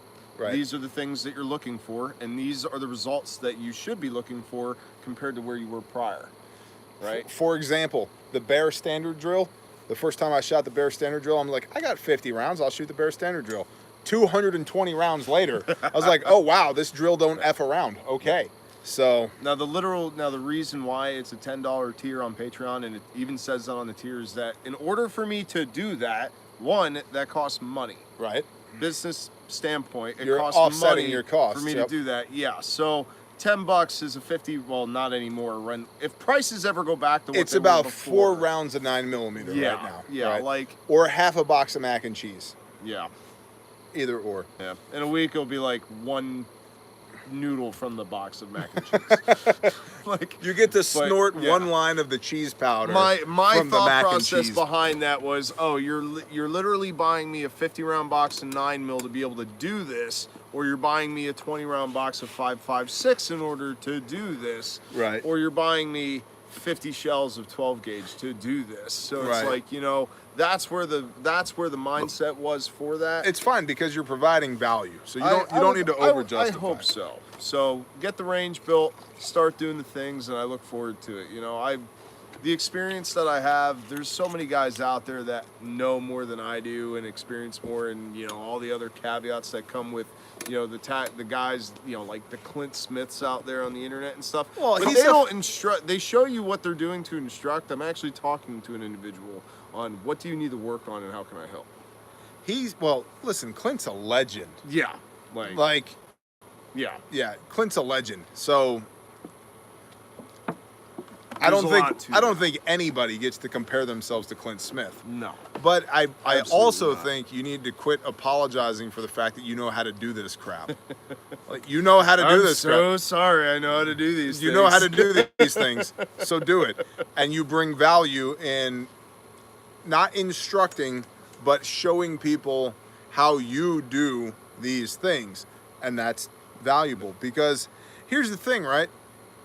Let's say somebody signed up at the $10 level for a year. Yeah. Right? That's $120 a year. Go to a John Lovell class for 3 times that for 4 hours. Yeah. How much did you learn? And the thing But here's the thing. And one of the things that you talk about a lot, because not everybody has a home range, and this is one of the things that I've run into on Sunday Gun Day. Ken Warland, bless you, brother. Bless you, man. Thank You're you. awesome. Not everybody has a home range. Dry fire, Yeah. right? I can't go to a lot. Well, Go ahead. it's different here, but I made a video on my Patreon for my Whoopee Warriors, just the first Whoopee Warrior video, because it's like, oh, I have Whoopee Warriors now. This is awesome. That's Which is the $10 level. $10 tier. And it was like, okay, cool situation. I can't go to an indoor range. I can't go to a live fire range that the state owns. I might not have the property to do this on, right? So what can I do to train? And what's one thing that a lot of people make a mistake on that it matters? And I was like, oh, getting sight picture, proper sight alignment on target, and operating my safety off when I aim and turning my safety back on when I am no longer aiming. Right. And it's like, you know, that's just, we don't have the range built yet. So it was like, I got to make something. Essentially, You know, but essentially people up need to work drill on that. Yeah. Up drill With no trigger safety press. manipulation. No trigger Right. press whatsoever. It's just literally get sight, flip off safe, off sight, flip on safe. Like, and Hey just, Bear, can Rod get mail at your box? Have some steel laying around. Yes, sir, he can. Send it, brother. You are cleared hot, and bless you. We appreciate you deeply. Amendment1Preparedness.com. If you need the canned ham radios, they're the best. thank you, Mike. Believe me. I don't think his name's Mike, but whatever. Maybe. I'm pretty sure it's not. Maybe. But we'll just go with Mike. There's a whole bunch of Mikes. Any Everybody's tips in on how to maintain mag motivation? Oh, Alex. Oh, boy. Let's talk about this. First of all, the M stands for mutual. So y'all need a mutual. Here's the problem in a lot of groups, most groups, the best groups. 90% of people do nothing. 10% of people do 90% of the work. And so there's always going to be leaders. There's always going to be followers. That's okay as long as the followers are properly lined out and motivated to do the things that they need to do to accomplish the goals. And so the leader needs to cast the vision. This is what we are doing. This is why we are doing it. This is how we are going to do it. This is the timeline that we are going to do it in. And this is the budget we have to accomplish the goal. Questions, comments, concerns. and then take those seriously. Questions, comments, concerns. What do y'all got? Send it. Well, Bear, I know we're trying to put beams across a creek today, and great example today. We've got a brother, we were setting beams today, steel beams, steel I-beams, across a creek using a track hoe. And I was like, well, I was thinking we have lots of rigging. We could just run a line, hang a pulley, and slide the beams across. And he's like, that's not a bad idea, but I've learned that for me, that the more complicated something gets, the less likely it is for me to do it properly. So maybe you should just try and pick it up with a track hoe and reach across and set it. And I said, I don't think it's gonna reach, but we'll try. You know what? It reached, and we saved ourselves a whole lot of trouble. And so as the leader, I got accomplished what I wanted accomplished. Let's get these beams across the creek. And as the follower, because he's not a follower, but as the follower, he got his input as, hey, let's try it this way. It's also important to point out that the leader rotates based upon the task. The same brother that was the follower in this example, when we were doing solar stuff recently, he was the leader because that's his purview. That's what he knows how to do. And so based upon whatever it is that we're trying to accomplish, ham radio stuff, planting stuff, construction stuff, forestry stuff, vehicle maintenance stuff, security stuff, commo stuff, like whatever it is, there are leaders and there are followers amongst the mag. And so a way to motivate people is find out that, say, Billy on your crew is the ham radio guy. Good. Today we're doing ham radio stuff. Go. That keeps them motivated and bought in. And so it can't always be about me being the leader or Rod being the leader. It can't always be about construction and forestry stuff or security stuff or solar stuff. It's going to vary depending on the situation, and we defer to each other's expertise depending upon the situation. And so as the overall leader of the group, you need to cast the vision of what the group is for. For us, it's to perpetuate normalcy during times of chaos. Here we are. And then the how is deeply fluid. It depends upon the situation. And it's in that how that the sub-leaders of your group get to be bought in and be motivated by being bought in, that they get to use their skill sets, their expertise, their giftings and talents to do the things that interest them. It's just as important, by the way, to know how to cook over an open fire or pressure can meat or can green beans or make bread from scratch or hoe a row in the garden or butcher a goat or sit perfectly still for 3 hours until an animal walks in your field of fire and then kill it. Or speaking of, we might have to actually do that. Yeah, that's coming up. Yeah, that'll be night vision and baiting. Another story for another time. That'll probably be a Patreon video. Yeah. But anyway, how do you motivate people? You keep them bought in. And the first way you get them bought in is by casting that vision as the leader of what it is that we're trying to accomplish. And the second way you get them bought in and keep them bought in is by appealing to their subject matter expertise. When there is a commo thing, give it to your commo guy. You don't need to be in charge of that. In fact, as the leader, you shouldn't be in charge of that.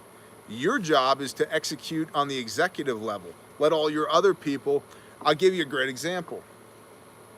Bear Independent is a business. We produce content for the internet. Additionally, we have lots of different households and families that are tied to this business, that are supported by this business. We have admin personnel. We have research personnel. We have people who curate and optimize content for the internet. We have website people. We have store people. We have all these different people. I'm not telling them how to do their jobs. When the store person comes to me and says, hey, what do you think about it? I'm like, what do you think? They're like, I think we should do this. I'm like, cool. Here's the 3 questions that I have. Answer these questions appropriately and then do whatever you want to do. Hey, I think that we should do this thing with Grindstone. Cool, make it happen. I don't try to be a stumbling block. I don't try to get up in other people's business. I just do what I'm good at. And in fact, I've done a really deep dive recently about all the things that we do.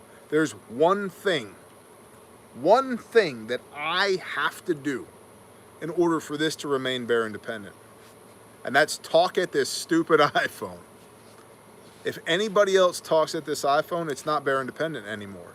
It's something else. I don't need to curate the content.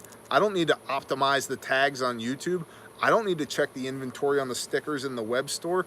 I don't need to send an email to this guy about the 18 cases of Quick Clot that we need. I don't need to do any of that.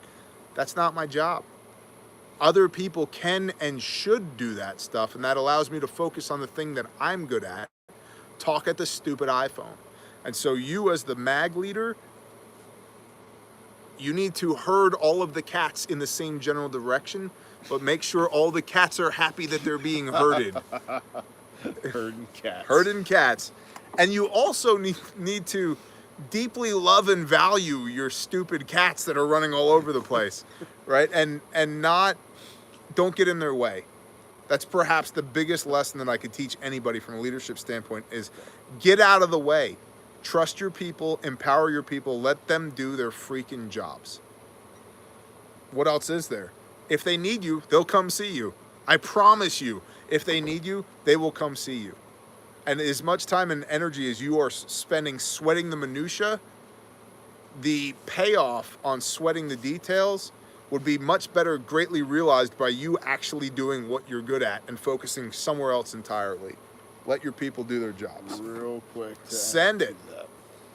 One thing that I would say to be aware of in a leadership position would be your guys, gals, whatever, your people should not be hesitant to come see you if there's a problem or they have a question. Agreed. You unpack that while I pee off the porch. If you are one I of can. those, do your thing, man. If you're that leader, and I've had leaders like that, I don't like it when my NCOs micromanage the ever-living snot out of my task.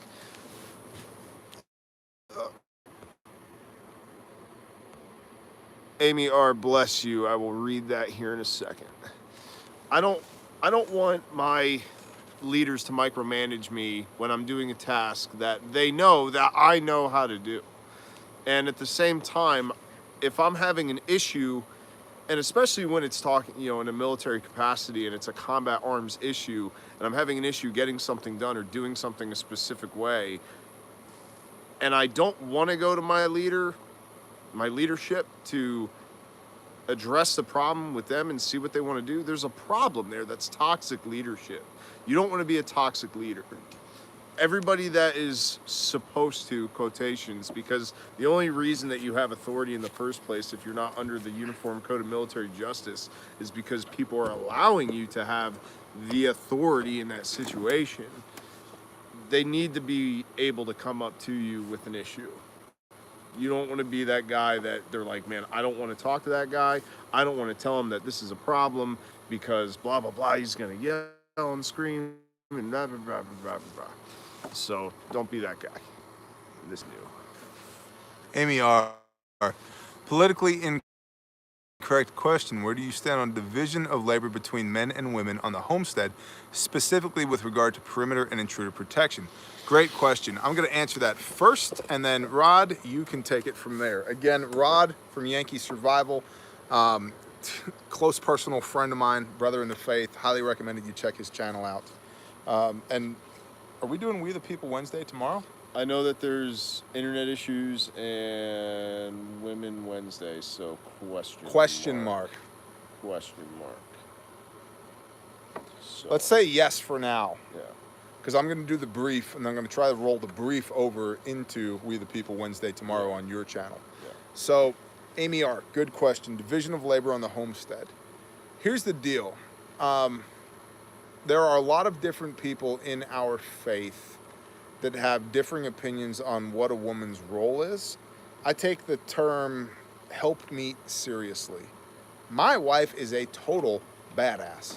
For the last 2 days, my wife has been running chainsaws and dragging brush and burning brush with us while we build, and working a shovel and a rake and raking stone and carrying cinder block, heavy cinder blocks and helping us build a bridge and fell trees and reclaim this neglected land that we live on. In addition to being a wife and a mother and helping run the Bear Independent business. She's awesome. And getting back to that concept of leadership, there are things that she is so much better at than I am. And so I cede the authority of my headship to her in those things. She has her purview, I have my purview. I handle these things, she handles these things. Occasionally, where there's overlap, we will consult with one another. Or where there's uncertainty within our purview, we will consult with one another. Hey, what do you think about? Or, hey, this thing came up, it's inconvenient. Or, I don't think you're going to like it, we should talk about this. And we do talk. I don't dictate, I don't talk down to her. I treat her as an equal with the understanding that ultimately the authority that is vested in me comes from our Creator, comes from Father Yahweh. And she respects that and I respect that, but I don't abuse it. I don't put it in her face every day. And so to that end, on a homestead, where do I see division of labor? What she's comfortable doing, she does. And what I'm comfortable doing, I do. Make no mistake about it, I do more dishes than anybody in this house because I'm good at it. I knock it out, and there's something about a sink full of dishes that just pisses me off. And so I do it.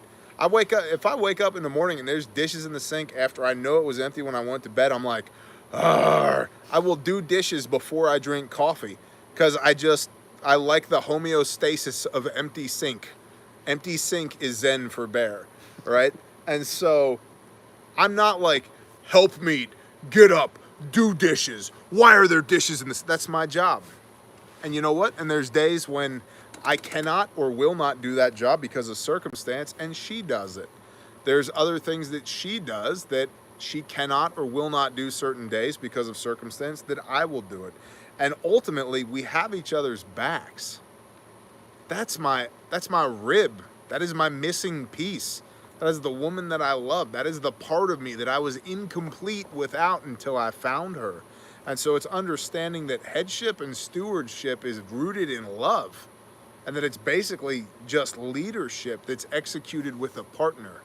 And so division of labor is, what are you comfortable doing? What are you capable of doing? What do you want to do? And then within that, there are things that we're both capable of doing, but neither of us want to do. You know what we do? We farm that S out. We treat it like a business.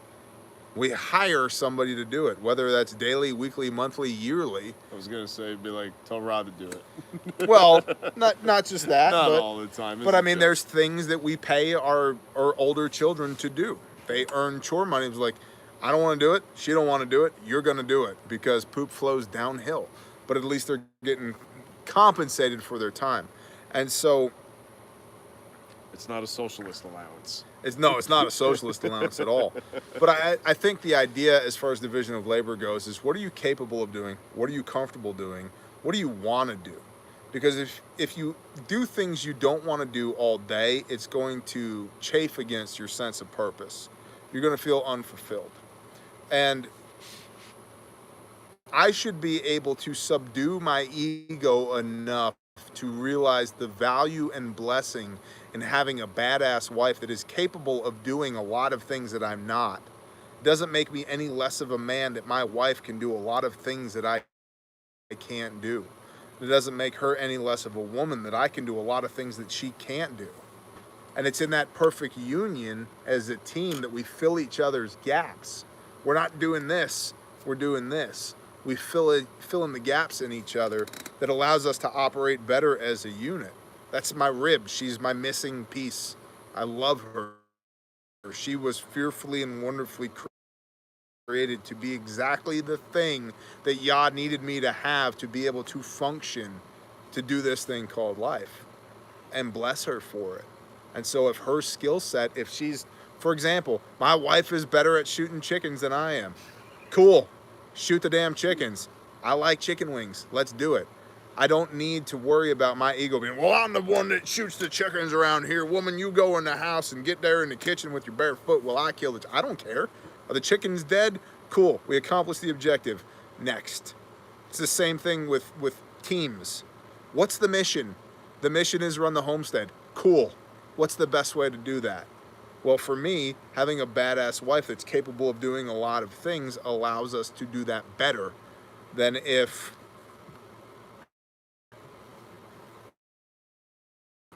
how shall I say, than if I put her in the corner theologically or even physically because of egotistical reasons of my own.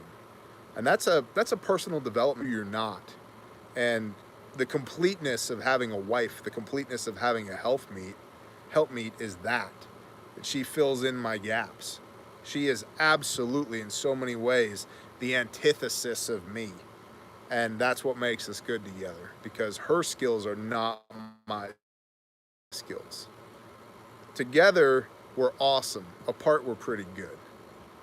So, go ahead. What do you got? Well, I don't have a wife. Yet. Nor do I have an ex-wife. Ladies! Hey, ladies! Been single for a hot minute, so, you know. I'm talking you Torah observant ladies. Right? What was the other part of that question there? Specifically with perimeter intruder protection. There you go. Okay, cool. Yeah, if you're better at shooting people, good, shoot people. Yeah. Not unless they need to deserve it, Amy. That's all I'm saying. So, bless you, Raps. You ready? Bless you. You're awesome, man. Thank you. Go ahead. So, I've trained women that I would have no issues throwing a scar heavy in their hands and like, hey, you're gonna come assault this position with me because Nice. But like, seeing what their capabilities are when it comes to their ability to handle a rifle, like a 308 battle rifle, a literal scar heavy. Seen it. Little tiny blonde chick, about 5'4", just rocking a scar heavy like she owned it. Like, it was awesome. Did you get them digits though? I did. Nice. Okay. Continue. Long time ago. Not going into that. No, I'm just saying. I understand. Continue. But there were also women where I put a .22 caliber revolver in her hand, and it's like, I'm gonna take this away. We're gonna get you the 20. We're gonna get you the 10-22. And we're gonna try this, you know. And it's like, you know. So everybody's different. If I had a wife who was awesome with a rifle and a pistol and trained as serious as I trained and as much as I trained and had the mentality of, yeah, nobody's coming onto this land without us doing something about it, then I'd be like, here's a rifle, honey, let's go deal with the problem. But if that wasn't my wife, thank you, then I'm not gonna put a weapon in her hand. There's people who are not comfortable with guns are just as dangerous as people that don't know anything about them. Agreed. And I've seen it. I've seen people take they get so, I've literally had people do dry fire drills. Completely competent. I was like, awesome. I have enough confidence in you to be able to put a loaded mag in this gun, and then the moment that they have a loaded gun in their hand, their brain just shuts off. Yep. And I'm like, what just happened here? Like, you were doing so good, and then nothing changed other than ammunition in the magazine, and now you're stupid. Like, what is happening right now? So I don't think it really comes down to a gender thing, sex thing. The word gender is stupid to me at this point. There's too many genders. I don't care. But there are two genders. Yeah, there's two. I'd say that when it comes to the difference between the sexes, listen, man, it's per the individual. If you got a lady in your life, or you are the lady in your own life, and you're a badass, like, go do the things. I ain't gonna stop you. If you can do it, awesome. Bless you, Rapture Ready. Thank you. He said, I thought about you the other day while I was planting potatoes, Barry. First time I ever planted anything, but you encouraged me to go put hands in dirt and do the damn things. Bless you, brother. Bless awesome, you. Man. I appreciate you, Rapture Ready. Thank you. Pinkies up. That's right, coochies. Yeah. So it comes down to the individual. I have no issues with letting a woman or a wife do something that she's good at. I have no issues with it. If she's good at doing it, let her do it. Why wouldn't you? Yeah. That's stupid. I want the best team on the planet, Yeah. and that comes from allowing people to do the things that they're good at, and putting all, self-confidence and ego and bravado aside, and just allowing strong individuals to create a strong unit, regardless of gender. Here's one thing that I will get into, and this is with the military nonsense, and there's good examples and bad examples of this. I've seen female Marines, and I was artillery, right? You do this because I got to go close up the female chickens. Okay. Or not the female chickens, regular chickens. Read in for your thoughts on personal escalation force regarding government ever increasing. Can I answer that in a moment? Yeah, and thank you. I'm going to go close with the regular chickens. You answer that question? I'll be RB. Okay. I got a text from my wife, eh? All right. Make the chickens go to bed. Go shoot the chickens in the face. Got it. I've known female Marines on a gun line and be it an 0811. I was artillery. I was a cannoneer. I worked on the 777 howitzer, where the projectile itself was plus or minus 100 pounds. And I treated all my gun guys equally. Everybody was running rounds. Everybody was ramming rounds. Everybody was a powder monkey. Everybody was pulling the lanyard. Everybody was turning the wheel. Like, everybody was doing everything to earn their job, because I wanted to put my Marines into the job that they were best suited for, because that's what they were good at. That's what their creator decided. You're going to be good at picking up heavy things and putting it on a loading tray. You're going to be good at spinning a wheel and getting the cannon tube on target as fast as possible. You're going to be good with your timing of dropping the loading tray and raising it up again and listening to the standby fire command. You're going to be good at taking the propellant and shoving it in the tube and then waiting for the order and closing the breech and standing by and priming the gun and doing all the things with these guns. So everybody worked in every single position until they were placed in what they were best suited for. And the Marine Corps back in like 2014 plus or minus was going through this weird transition, and they were putting female Marines in job positions that they were not suited for, either mentally or physically or both. And now there were women that did amazing on the gun line. I know a few of them. They did awesome. They were rock stars. I was like, hey, Lance Corporal Johnson, go over to gun 2 and get me an HE round and a box of fuses. Cool. And she just went hightailing over to the next gun and coming back with a howitzer with another shell on her shoulder like it was nothing. And then I've known female Marines that could not and would not touch a howitzer round, and that frustrated me. And it wasn't because they weren't able to. It was just that they themselves just said, I'm not doing this. This isn't my job. And it's like, well, you're the motor T Marine, you're the one driving my gun truck. So per the technical manual of this operation of this howitzer, you're going to get on that ramming staff and you're going to ram rounds, whether you want to or not. Or part of your job, here's a shovel, go dig me a fighting position for the Mark 19. So it goes both ways. There's people that are awesome at it, and there's people that aren't at it. And I know male Marines that couldn't barely pick up a howitzer round, and after a couple of months, they got really good at picking up howitzer rounds. But I could also make them pick up howitzer rounds until they puked and get away with it. I couldn't do that with the ladies. If I made a lady pick up howitzer rounds and put them down until she puked, I would get in trouble. So there was like a fine line that I had to walk there. You don't belong when it comes to being in the field.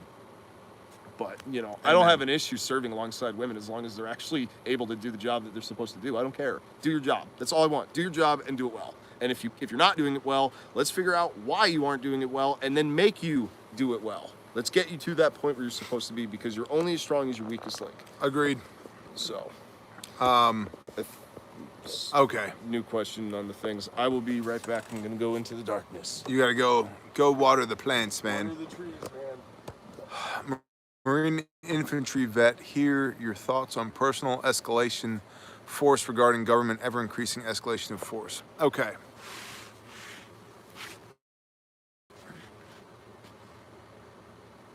This is difficult because it requires a lot of caveats. The first is, nothing I say here should be construed as any type of instruction or indication as how you should live your life or things that you should do.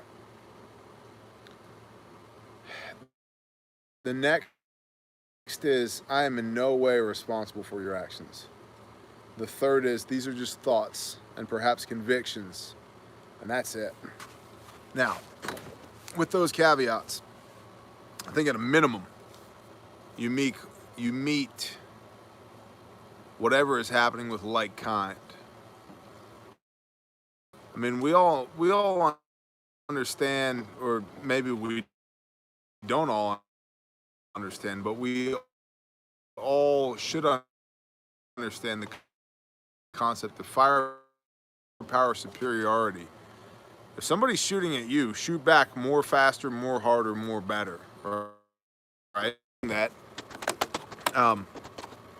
you shoot at us, we shoot back. Even don't get the bad words right now, and I'm trying not to, because A, we have people with soft ears here, and B, that's a crux of mine. So we have people who are politicians that claim to represent us but don't, who are wussies. And so politically, we never get any forward action. We've never established firepower superiority from a political standpoint.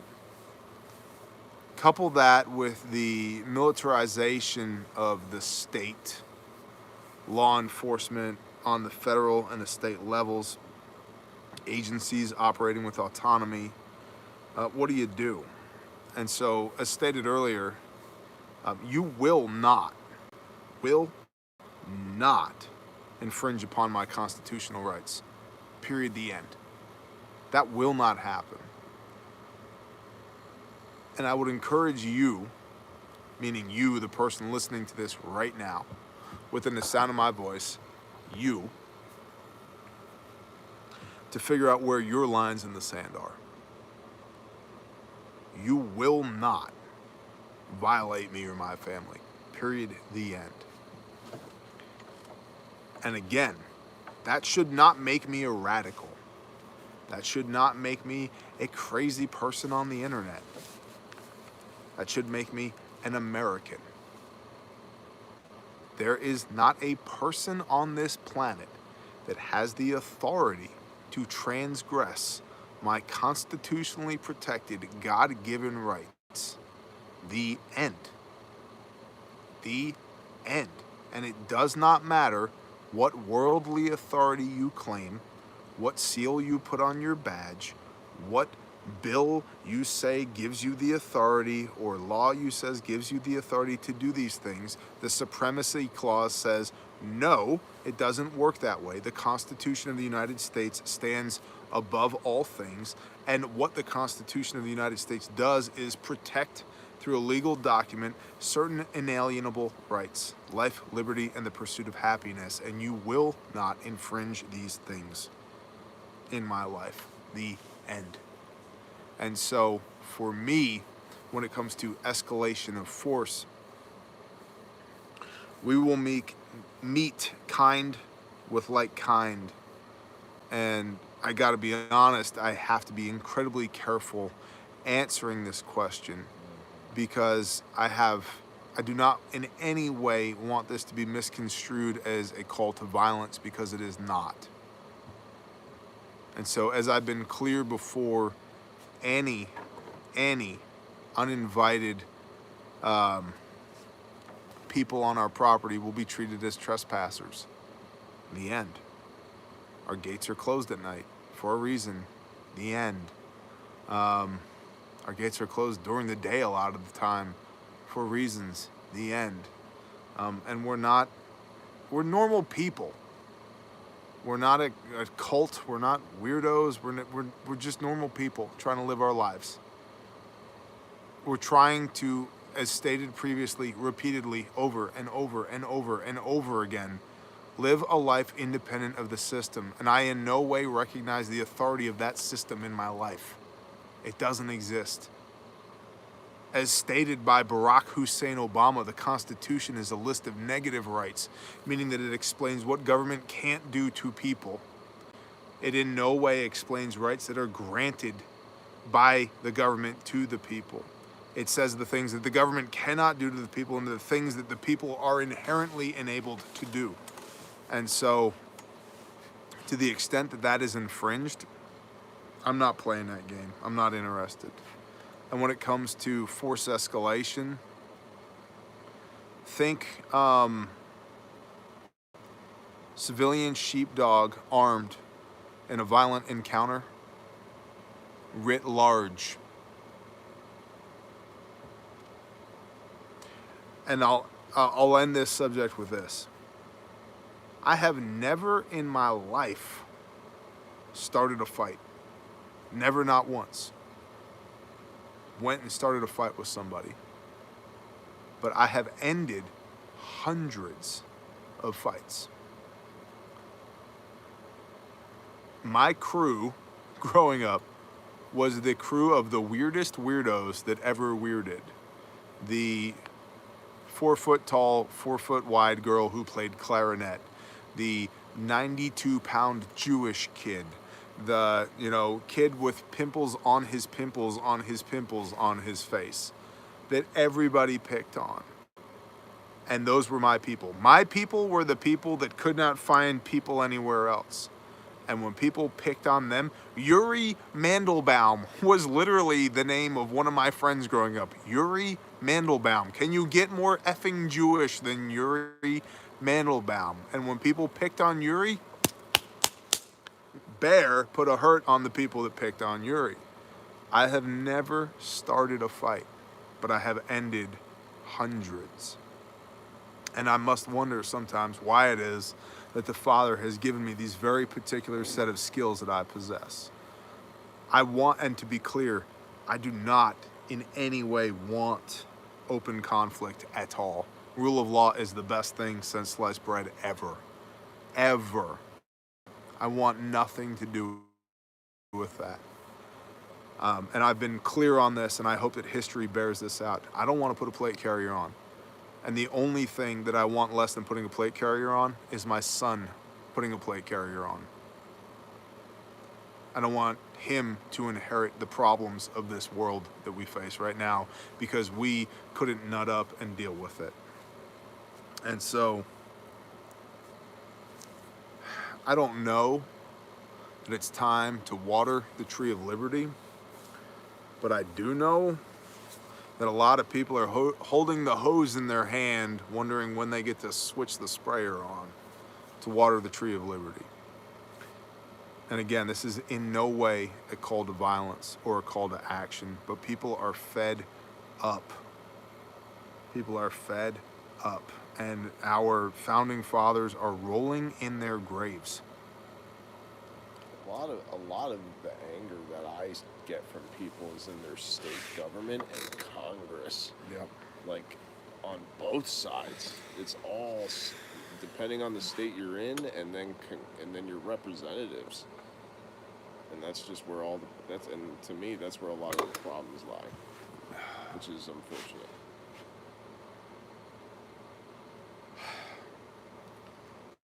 It's a funny world we live in nowadays. It's crazy. It's crazy. I very selfishly want it to go back to some modicum of normalcy. Yeah. I want that. I don't think that it's going to, but I want that. And perhaps part of the lesson here is that while I rail against the idea of manicured beards and skinny jeans, I like the economic security and military might that enables such soft people as skinny jeans and manicured beards, right? Like, I don't like it at all. I think some of that's changing now. I think some of that is changing now, and I really do think that there's a blessing in that hard times make hard men, and it is time for hard men and hard women. It is time for people to remember why the hell we were made in the first place. You get on social media, there's a lot less people complaining about things that don't need to be complained That's right. about. Nobody cares where the third bathroom is right now. Nobody. How many genders? 2. Dos. Male and female, he created them, and they were created perfectly in his image. Male and female. Correct. Not male and female and 87 other unidentified feelings of... Oh, that's all? That's all? 87? I don't know. LGBTQIA plus LMNOP XYZ 1 2 3 4 5 7 8 9 10. I don't know, man. I don't know. Roger Niner. Whatever. Who cares? I don't. And it just... Escalation of force. Don't infringe me, bro. I'll sum it up with that. Don't infringe me, bro. If there's like troops being quartered in my house and Third Amendment? Yeah. Which and nobody remembers, but good idea. They're going down the street and taking away just unlawful search and seizure, and just all the constitutional rights are being violated. Like, you got to look at what was happening to the people of the colonies before the Revolutionary War started. That's why that Bill of Rights exists in the first place. That's because right. after there was the Declaration of Independence, followed by the Constitution, and then the Bill of Rights. And the Bill of Rights was brought forth because the people of the people, not the government, the people went to their state legislatures and said, we want a Bill of Rights. We want to make sure that you guys don't do what the British just did to us. And that's why the Bill of Rights was drafted. It's almost like you read our founding documents on camera each week on your channel. Yeah. Oh, like okay. that. It is like I do that. Okay, cool. So, yeah, I try to do the best I can. Welcome to my world, brother. Welcome to my world. But I mean, like, dude, it's like when my everyday life looks like, and I think this is going to happen for a lot of people, because I think that just deep down, well, not deep down, I think a lot of people are just going to be like, it's not time yet. It's not time. This is not time yet. When I start having Marines going down patrolling up and down the streets in the United States, and it's not because of a foreign army walking around anywhere, I'm going to start getting really annoyed.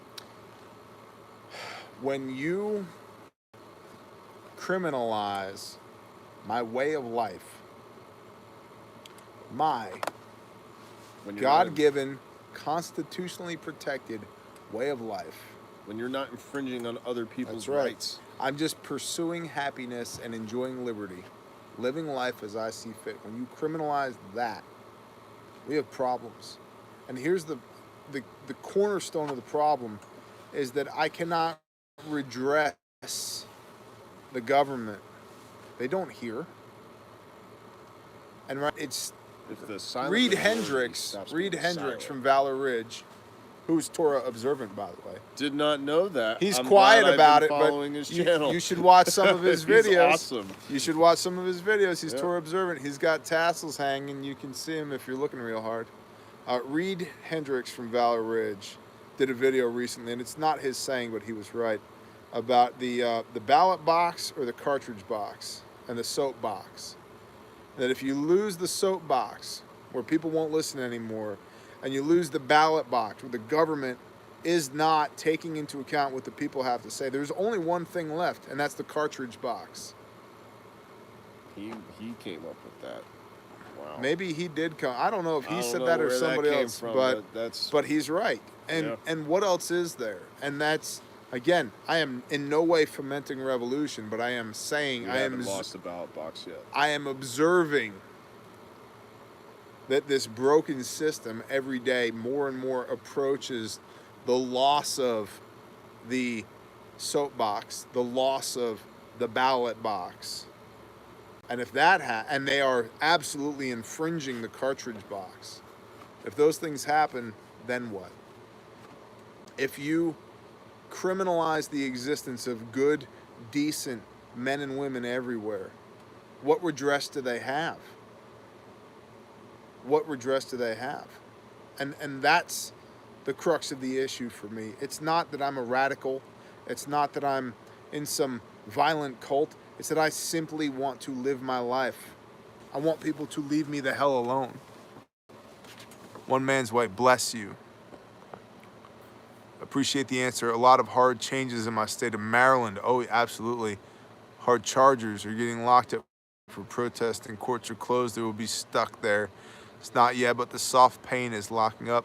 My line in the sand, people in Afghan couldn't shoot until shot at. Yeah, there you go. So, Bless you. Bless you. Thank you. And as far as ROEs go, I'm not your guy on that because I think they're situationally dependent. But when it's time, you'll know. People will know. I don't know when it's going to be. I don't know what it's going to look like. But when that time comes, I won't press a trigger first. No. And I don't say this lightly, but damn you if you make me press a trigger. I don't know gray area. I don't know a gray area. And if you make me press a trigger, I will curse you in the name of Yahweh while I'm doing it. I don't want to go there.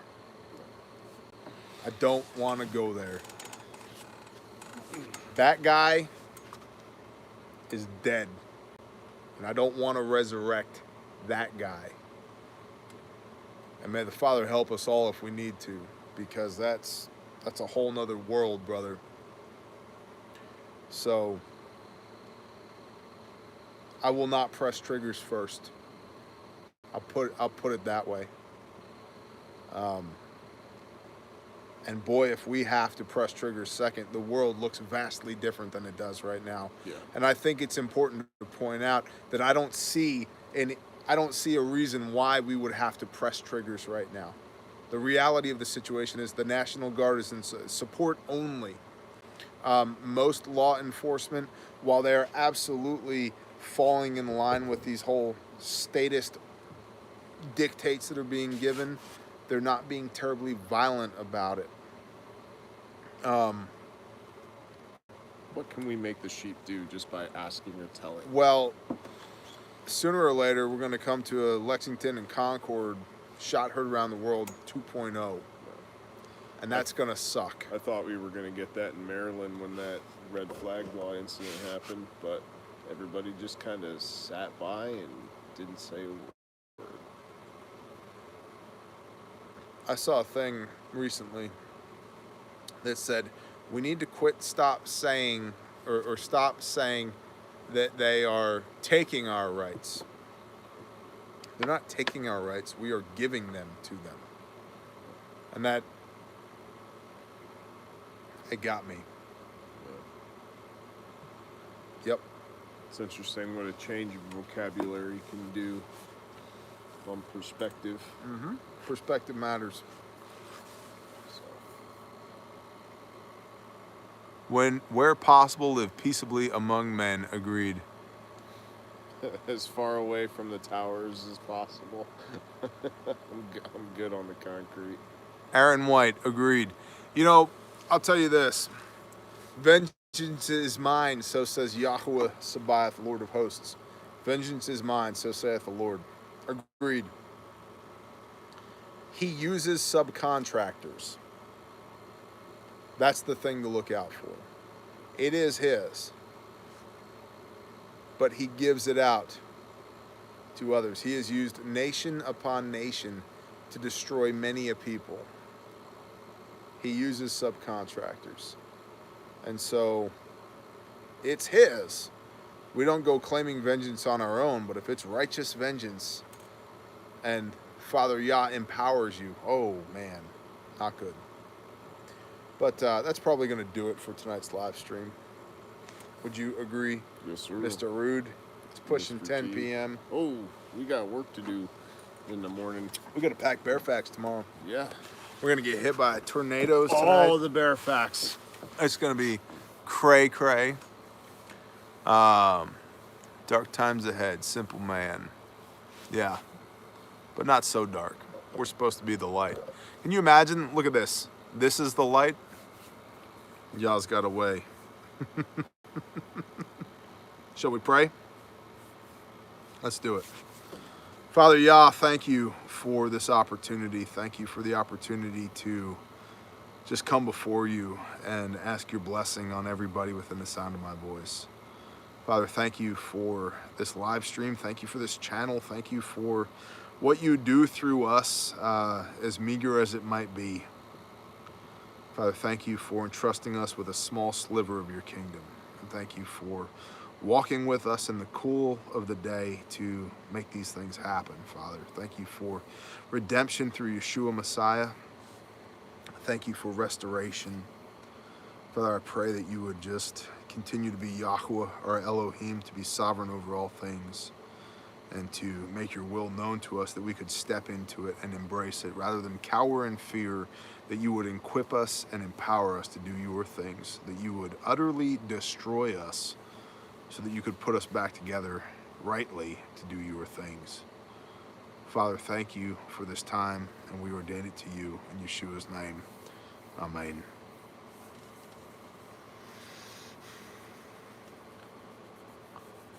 Bless y'all. Thank you for an awesome live stream. Thank you for being here. I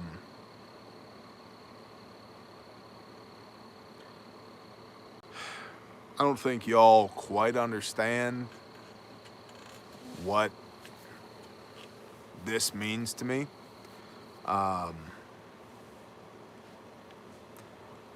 Bear independent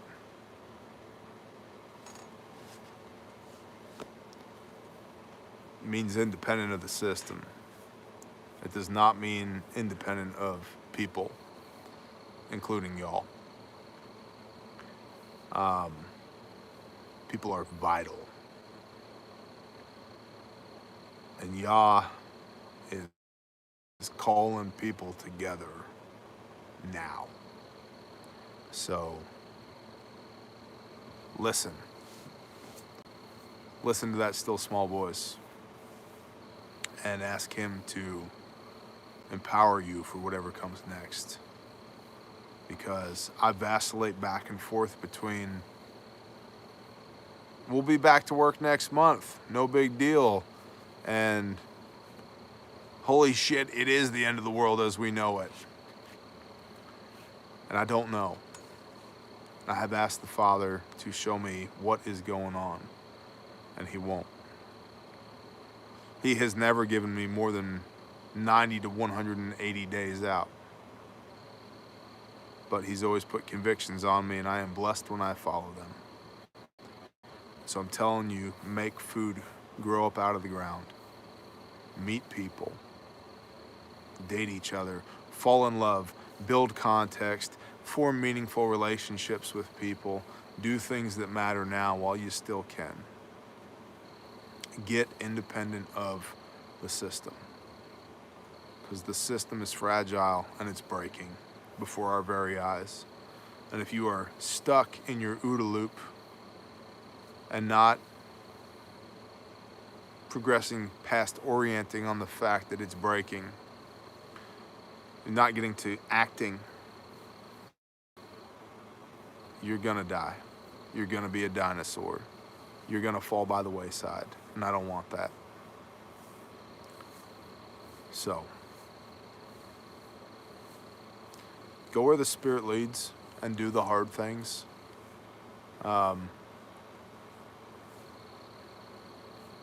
Even the very saying of this feels weird. It feels like there's one of you that's supposed to hear that, and I'm supposed to say it. And I don't really want to say it, but I feel like I'm supposed to, so. You know what you're supposed to do, so do it.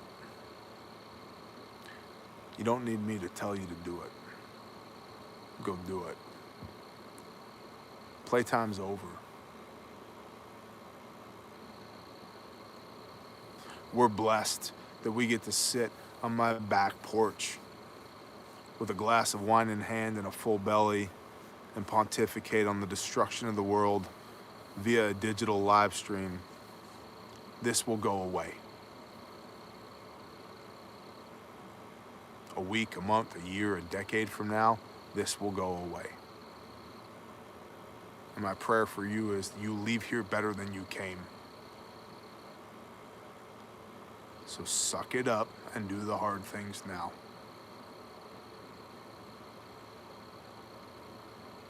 Shalom, y'all.